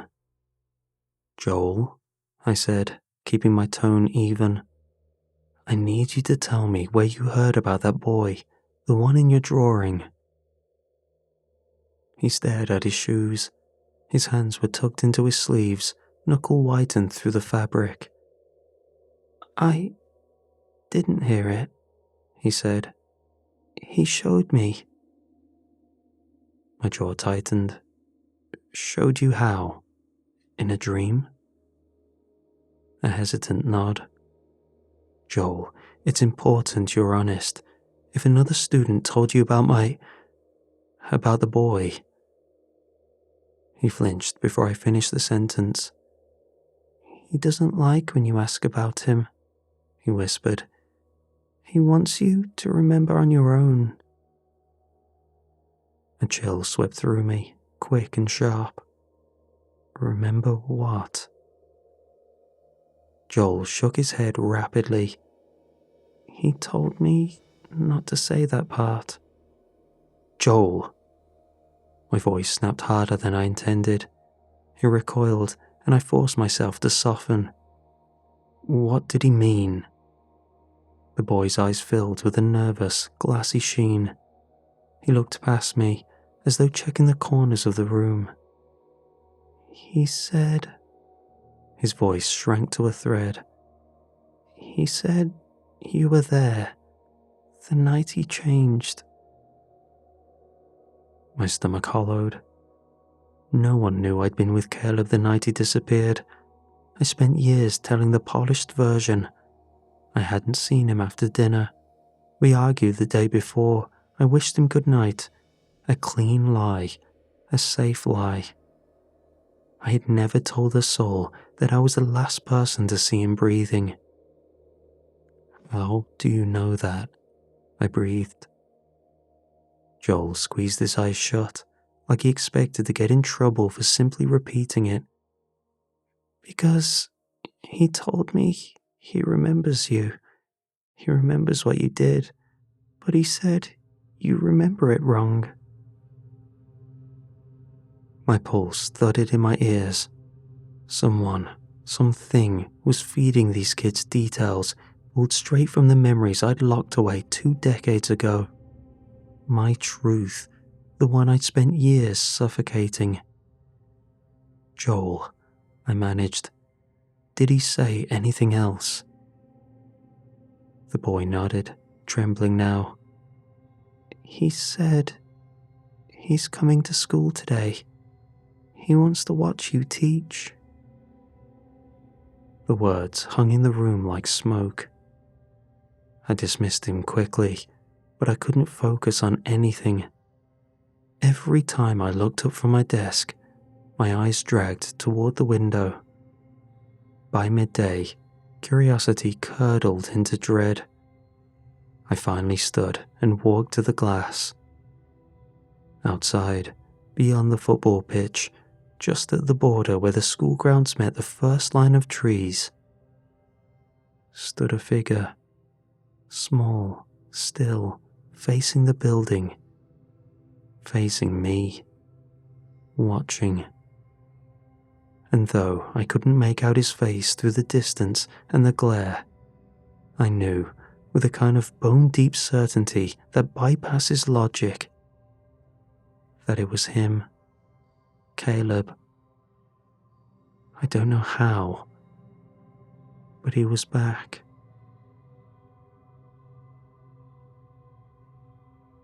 By lunchtime, the figure at the tree line had vanished. I stood at the edge of the football pitch, staring into the woods, half convinced I'd imagined the whole thing. The teachers milling around didn't notice anything unusual. Kids shouted, laughed, and kicked balls across the damp grass. Everything looked painfully normal, but the trees looked expectant, leaning in as if listening. I told myself I was being ridiculous, that I needed sleep, yet my feet carried me forward anyway, toward the place where I'd seen the silhouette. The closer I got, the quieter the world became. The kids' voices dissolved, the wind flattened, even the rustle of branches dimmed, replaced by a subtle shift of leaves. A slow, spiraling motion on the forest floor, as if whatever had been standing there had only just slipped back into cover. My throat tightened. I knew this place. Not this exact spot, but the feeling of it, the sense that the trees were watching, holding their breath. The forest where Caleb and I had our last argument didn't look like this. It had always seemed smaller in my memories, thinner, less oppressive. But memories simplify things, especially when they're hiding something. A flash of that night came back sharp enough to sting. Caleb's face flushed with frustration, the way he threw his hands up and said he was sick of me bossing him around, me spinning away from him, fueled by resentment I didn't want to admit I carried. His footsteps behind me, my own anger smothering the thought of turning back. And then nothing, just empty air where he'd been. For years, I'd clung to the comforting lie. Caleb ran away, or someone took him, or something else intervened. Anything to avoid acknowledging the truth. That I left him. I stepped into the trees, leaves cushioning the ground, forming a gentle slope toward a shallow dip in the earth. At first, I thought it was natural, a hollow left by a fallen log or the weather. But the shape was wrong, a depression the size of a child curled on their side, fresh and undisturbed. Something had been lying here recently, or still was, just beneath the surface. I crouched, heart hammering, and hovered my hand above the leaves. The air felt warm. Then a whisper rose from the hollow, thin and fractured, drifting up through soil and roots. "You left me." My legs nearly buckled. It wasn't Caleb's voice exactly. It was stretched and frayed, as if passed through too many mouths, too many years of abandonment. I didn't think. I just lunged forward and began tearing through the leaves with my bare hands, dragging them aside in frantic handfuls. Dirt under my nails, sweat on my forehead, a pounding in my skull screaming that whatever I was about to find, I couldn't walk away again. My fingers brushed something smooth. Paper. I pulled it free. A drawing, crayon on cheap printer stock, fresh and unwrinkled, not a lick of weathering. Caleb's face stared back at me, but the proportions were wrong. The eyes too large, the smile too wide, stretching past the limits of human comfort. The head angled at a tilt no child ever held. But he looked older. Not grown, just continued, evolved in the wrong direction. And beneath the image, an uneven lettering. "I'm closer now." By the time I left the forest, my hands were shaking hard enough that I kept them shoved in my pockets. I told myself it was just adrenaline, the remnants of a panic attack, the shock of finding a child-sized hollow in the leaves with a drawing I had no explanation for. What I didn't want to admit was simpler. The ground I stood on in that clearing matched the terrain I'd spent 2 decades trying not to remember. It looked nothing like the softened version I described to police. A gentle incline, I'd said. I'd convinced myself of that lie so thoroughly that finding the truth rendered in crayon felt like having the floor pulled out from beneath me. The walk back to the school blurred again. My breath kept snagging on something I couldn't name. When I stepped into my classroom, everything looked normal. Kids chatting, pages turning, the scrape of chairs. Normal, normal, normal. I convinced myself the morning had been an episode, a lapse, something my mind could fold away. Then a boy at the front, the one who hadn't been involved in the drawings, muttered to a friend under his breath, "You always slow me down." My chest constricted. That was my line from that night. Before I could process it, another student parroted, "I'm not your babysitter," in the middle of a conversation about football practice. Then, at the back of the room, someone dropped a pencil and muttered, "Just go." I felt my stomach twist. These weren't Caleb's words. They were mine. These children were repeating phrases I'd shoved so deep inside myself that I'd believe they no longer existed. The walls of my constructed narrative, the version of the story I rehearsed and told until it felt true, buckled around me. This wasn't about the kids, and it wasn't about dreams. Something was bleeding through the cracks in my memory, dragging the truth with it. Then a girl who rarely spoke raised her hand slightly. She didn't wait for me to call on her. Her eyes were unfocused, as though she were listening to something I couldn't hear. In her own voice, but with an inflection too measured, too deliberate, she asked, "Do you remember pushing him?" My vision blurred at the edges, my knees almost gave out. I had to grip the edge of my desk to stay upright. She blinked, confused, as if she had no idea she said anything at all. That was the moment I knew. The problem was me. Something in the forest wasn't haunting me. It was peeling me open, forcing me to look at the memory I'd sealed shut 20 years ago. I couldn't keep pretending the past was something that happened to me. It was something I did, and something out there wanted me to stop lying about it.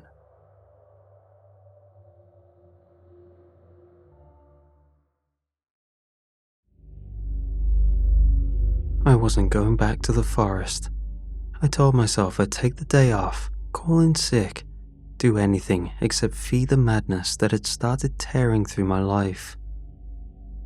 But morning came, and my body moved before my mind could protest, the desire for answers overtaking all senses. I parked at the edge of the woods like someone drawn by instinct rather than decision. The trees felt tighter, as if they'd grown inward overnight. The forest floor swallowed sound the moment I stepped off the grass. There was just the faint hum of something waiting. I found the large depression easily. In my memory, it had just looked child-sized. Today, it was deeper, wider, curled into the shape of grief I'd carried for years. I crouched, expecting the faint whisper I heard before. But the ground was silent. Instead, a sound drifted from above. A voice, light and uncertain, weaving between branches, trying to be a boy's voice, trying to be Caleb. Except, it wasn't right. The pitch wavered, the rhythm stuttered, the tone slid from soft to hollow, as if the speaker didn't understand what emotion went where. It was an imitation built from scraps, stitched together by something that understood the shape of a child, but not the soul. I froze, staring up into the interlocking limbs. Nothing moved, but I felt eyes studying me, practicing me. The memory didn't return cleanly. It surfaced in fragments, each one fighting against the version I'd rehearsed for years. I saw my younger self shove Caleb, a hard, frustrated motion meant to end the argument, not his life. I clung to that justification. I didn't mean harm. I just snapped. Brothers fight, kids fall. It couldn't have been that bad. But the next fragment shattered that excuse. Caleb stumbled over the embankment, hit the ground with more force than I remembered, enough to jar his breath into a sharp, startled gasp. His hand grabbed at the leaves, reaching for balance long after momentum had left him. I felt an old thought try to surface, the one I buried the deepest. He'll get up. He always gets up. You don't have to deal with this. Just walk, breathe, leave it alone. He would get up and follow me, like he always did. And then I saw what I spent 20 years refusing to acknowledge. I turned away because it was easier, because anger had hollowed out every instinct except the desire to be free of responsibility, because I told myself distance would make everything less my fault. The memory didn't condemn me outright. It simply showed the truth without commentary. And that honesty hurt far more than judgment. I felt hollow, a vacancy the forest seemed eager to fill. My breath left me in a rush, my vision dimmed around the edges, from a strange dissociation I recognized too well. The same numbness I'd cultivated my entire adult life to avoid touching this truth. The forest responded to it. The leaves rustled with a sound too deliberate to be wind. Roots groaned softly, shifting beneath the soil like muscles waking. The boundary between my memory and this place felt thin enough to tear. Something caught my eye. A scrap of paper pinned to a tree by a sharpened twig. I approached slowly. It was another crayon drawing. Caleb lay curled in the leaves, knees drawn up, the same way I now remembered him lying after the fall. But behind him, half emerged from the earth, was a long, pale arm stretching toward him, cradling him, comforting him. I pressed a hand against the tree to steady myself. The bark felt warm. I started to cry, an ugly, shaking sob that dragged out of me as if it had been waiting 2 decades for its chance. The trees echoed it back to me, and when the last echo faded, I realized it wasn't just copying my sorrow. It was learning me, preparing for something. By the time I reached my house, the shaking hadn't stopped. My clothes were streaked with dirt. I kept expecting the panic to settle into something familiar, numbness or denial. The emotional toolkit that had carried me through the last 20 years. But the truth was too loud now, echoing through every part of me. I closed the door behind me and leaned against it, breath jagged. My brain scrambled for an escape route. I could hear myself trying to rebuild the same excuses I'd lived behind all my adult life. I'm not required to go back into those woods. Nothing is forcing me. People live with secrets all the time. I already did. I can do it again. But saying the words out loud only made them sound cheap, flimsy. I didn't believe them anymore. And the house, with its suffocating quiet, seemed to know it too. I wandered from room to room, rubbing my arms the chase of a chill that wasn't physical. The knowledge I carried, the truth I'd avoided for 2 decades, pressed heavier than any whisper or drawing or distorted voice in the forest. I stopped pacing. My thoughts split between 2 clear paths, both terrible in different ways. One was the path I knew best. Avoidance.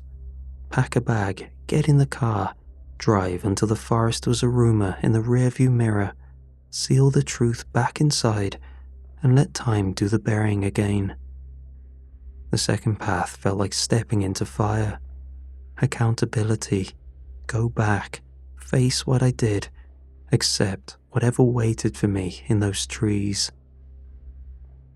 My pulse thudded against my ribs as I stood there, weighing them. The first option glittered with false safety. The second burned with everything I'd spent 20 years running from. Then, the tapping started. A gentle rhythm on the back door. 3 light knocks, a pause, then one more. A pattern I hadn't heard since I was a teenager. Caleb's pattern. The way he asked me to walk with him to the bathroom at night. The way he told me, without speaking, that he was scared. The sound froze me where I stood. I knew what waited on the other side couldn't truly be Caleb. I knew it was an echo, a mimicry. But the message inside the sound was clearer than anything supernatural. Choose. I slid down the wall and onto the floor, body shaking as the weight of the choice crushed against my chest. I can't leave him again, I whispered, my voice cracked. Saying it out loud made it real in a way nothing else had. I can't do that twice. I wiped my face with the heel of my hand and forced myself to stand. My legs felt unsteady but willing, as if some part of me had finally stopped resisting the direction my life had always been pushing me toward. I opened the back door. The night air met me like a held breath released. No creature waited there, no shadow, no beckoning hand. It was just the forest in the distance, patient and waiting. I stepped outside, choosing. And as I reached the tree line, Pale moths drifted down from the branches, spiraling into a luminous path that wound deeper into the woods, marking the way forward. Walking into the forest felt different this time. It wasn't like trespassing. It was like returning to a place I'd abandoned mid-sentence. The fear was still there, humming under my skin, tightening the back of my throat. But that wasn't the thing guiding me anymore. Responsibility was heavier than fear, and for the first time in 20 years, I didn't try to set it down. The trees parted as I moved deeper, adjusting around me in slow, deliberate shifts. The forest wasn't hiding anything tonight. It was preparing a path, an invitation. The embankment appeared through the darkness, lit by a strange, sourceless glow despite the absence of a moon. The sight of it punched the breath out of me. Even without the imitation of light, I would have known it. My body had remembered this place long before my mind ever dared to. There it was, the hollow, the ground shaped by a small body lying curdled into itself, a memory pressed into the earth like a fossil. A voice drifted from the depression, soft and trembling. "You remember me now?" My throat tightened. The cadence was almost perfect. Almost. A half echo of a voice I'd spent years refusing to replay. I sank to my knees before I even realized I was falling. The confession came out of me like something being mined from deep inside my ribs, each word scraping on its way up. "I pushed you," I said. "I was angry. I wanted space, freedom, a moment where I wasn't the only one responsible for everything." My hand dug into the soil, clenching it like a lifeline. "I heard you cry out, and I left anyway. I walked away because I convinced myself you'd be fine, because it was easier than facing what I'd done. And then I lied, for years, to Mom, to the police, to everyone. To myself most of all." The forest responded. The branches overhead untwisted, the way someone relaxes their shoulders after carrying weight for too long. Roots shifted beneath my knees, grounding themselves now that the truth had been spoken. The air itself loosened. It had been waiting for this. Movement stirred in the hollow. Leaves parted as a small figure rose slowly from the depression. Child-sized, fragile. My breath hitched. The clothes were familiar, or trying to be. The hair, the tilt of the chin, and the face. God, the face almost broke me. Familiar enough to ache, close enough to believe, far enough from perfect that the distortions hit like tiny knives. The arms hung a bit too long, the joints moved with liquid smoothness, bending in ways that made my skin crawl. The eyes caught the glow of the forest, not on the surface, but from some depth behind them, like lanterns shifting through frosted glass. But even with all that, he looked like Caleb, and that was enough to undo me. "Caleb?" I whispered.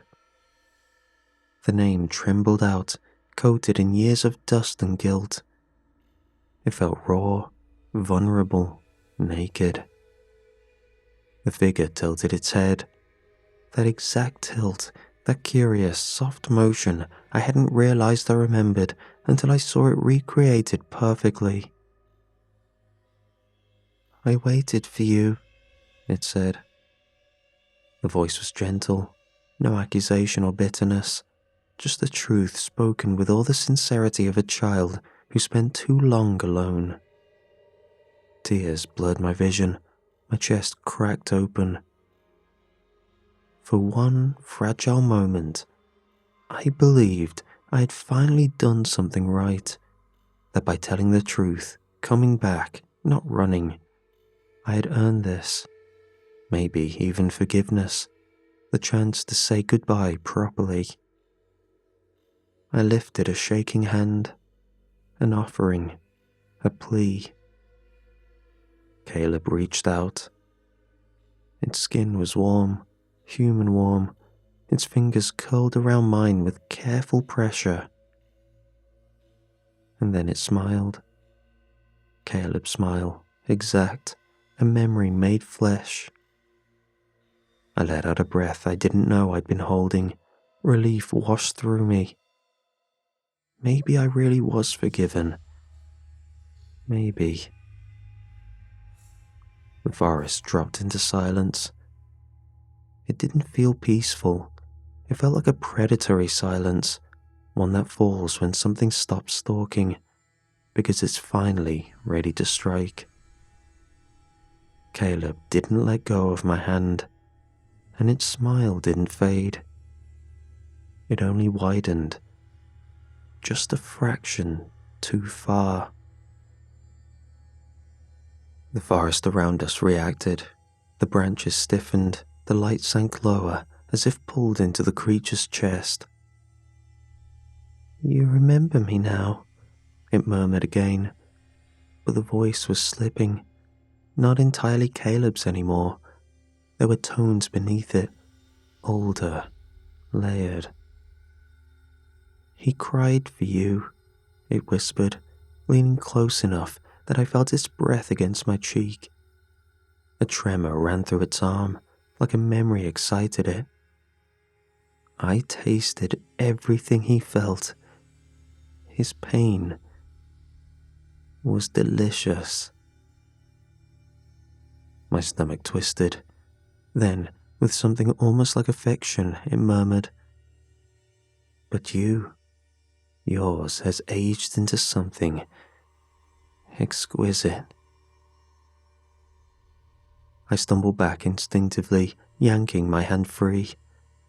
The creature stepped forward, and with each movement, the mimicry fell apart a little more. Its arms lengthened by inches, stretching smoothly like softened wax. Its joints hinged backward for a split second before snapping forward again. Its eyes brightened from within the pupil. Then a seam appeared along the center of its face, but it wasn't the line of an opening mouth. A split, vertical and clean, opening with a soft, wet sound.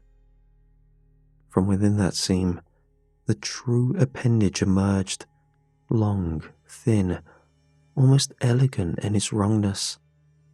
A proboscis like a mosquito's, hollow-tipped, widening and narrowing in tiny pulses. It curled in the air, tasting it, searching for something beneath my skin. Clicks came from inside it, like an insect readying itself to pierce. I didn't think. I ran, crashing through the underbrush, but the forest shifted with me, branches bending, roots rising, guiding the creature in a straight line toward me. It dropped onto my back a moment later. The impact knocked the air out of me. Fingers clamped around my wrists, pinning my arms behind me. Its knees dug into my ribs, forcing me into the cold dirt. Its breath trembled, marred with triumph. "Let me drink everything he left inside you," it whispered against my neck. The proboscis stabbed into my forearm. A white-hot pain exploded through my arm, but the real horror wasn't the puncture. It was the sensation that followed. Something was being pulled from me, ripped from within, siphoned and drained. And it wasn't just blood, but memories. The first tug tore at the night Caleb fell, his cry echoing inside my skull. The second ripped at decades of guilt, thinning it into threads. The next pulled at who I thought I was, my sense of myself unraveling like fabric fraying under strain. Grief drained out of me in hot waves, my identity blurred at the edges, my mind hollowed. I felt my limbs weakening, turning slack. My fingers twitched uselessly in the dirt. The creature shuddered above me, pleasure rolling through it in visible waves. So much more than the boy, it breathed. So much richer, matured. My vision blurred, black edges closed inward. I could feel myself slipping into unconsciousness, into non-existence. I couldn't tell. Then, movement. Through the haze, I saw something behind the creature. Small hands, small arms wrapping around its torso. Then pulling. The creature shrieked, a sound too sharp and layered to be human. It clawed at the ground, refusing to break its hold on my arm. The proboscis stretched painfully, still embedded in my flesh. The arms around it tightened, then yanked. The proboscis tore free, a spray of red following. A surge of agony lit up my arm. I screamed, collapsing onto my side. Through the blur, I saw a small, child-sized silhouette holding the creature back. The creature thrashed wildly, limbs flailing, trying to crawl toward me. But those small arms, those familiar, heartbreakingly small arms, held it fast. I saw only the top of the child's head, hair I recognized instantly, hair I had washed and brushed on school picture mornings. I never saw the face. I didn't need to. "Go," the small voice strained out. I staggered onto my feet, half blind, half conscious, blood soaking my sleeves, mind in tatters. And I ran. Branches whipped my face, my legs threatened to buckle every few steps. Behind me, the two voices rose, one monstrous, furious, shrieking my name, and beneath it, small and strained, "Go." I did, and I didn't look back. I didn't remember getting home. One moment, I was staggering through the tree line, lungs burning, arm pouring blood down my elbow. The next, I was collapsing through my back door and hitting the kitchen floor hard enough to rattle a chair. For a long time, I just lay there, half curled, trembling uncontrollably. My arm throbbed where the creature had pierced it, but the physical pain was nothing compared to the emptiness spreading through my chest. A hollowness so deep it felt like wind can blow straight through me. Not metaphorically. Something was gone. Memories, feelings, pieces of myself. I could feel the absence like missing teeth in my mind. I pushed myself upright against the cabinet, gasping. My thoughts stuttered, skipping like stones on water. I tried to remember the exact order of things, what the creature said, how it looked, the way it fed. But every attempt ended in a smear of fog, like someone had reached inside and plucked the sharpest thoughts away. But the truth of it, that stayed. The truth I'd spent 2 decades burying had sunk its claws into me too deeply to be taken. Something fed on Caleb, fed on his fear the night I left him, on his grief as he waited alone in the dark, fed on his abandonment I created. That understanding crushed harder than any proboscis ever did. I pulled my knees up to my chest, shaking. My breath hitched on every inhale. "I'm sorry," I whispered. It came out jagged, barely audible. But once the words started, more followed, quiet and broken, unraveling from somewhere deep and rusted inside me. "I'm so sorry. I left you. I left you there. I didn't look back. I should have come back. I should have." My voice cracked. I pressed my forehead to my knees. The apology wasn't to the creature or to the forest. It was to the boy I failed. The boy who cried out after falling and waited for a big brother who never returned. For a long while, that was all there was. Pain and silence. But then a thought rose through the fogged out places in my mind, uninvited. Those arms, those small arms wrapped around the creature's torso, holding it back with everything they had. The familiar hair falling across a forehead shaped by childhood. The way the silhouette pulled, strained, refused to let it reach me again.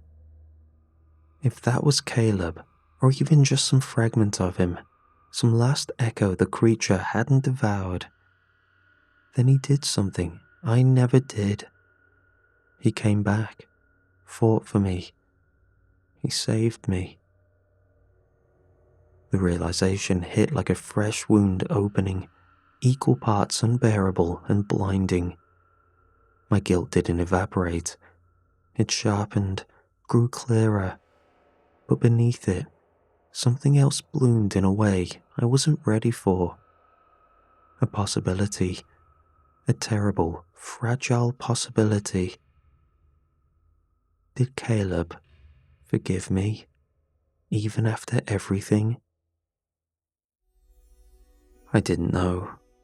I didn't know if the arms that held the creature were him, nor did I know if forgiveness was something a boy swallowed by a forest thing could still offer. But I knew this. I wasn't alone in that clearing. Not entirely.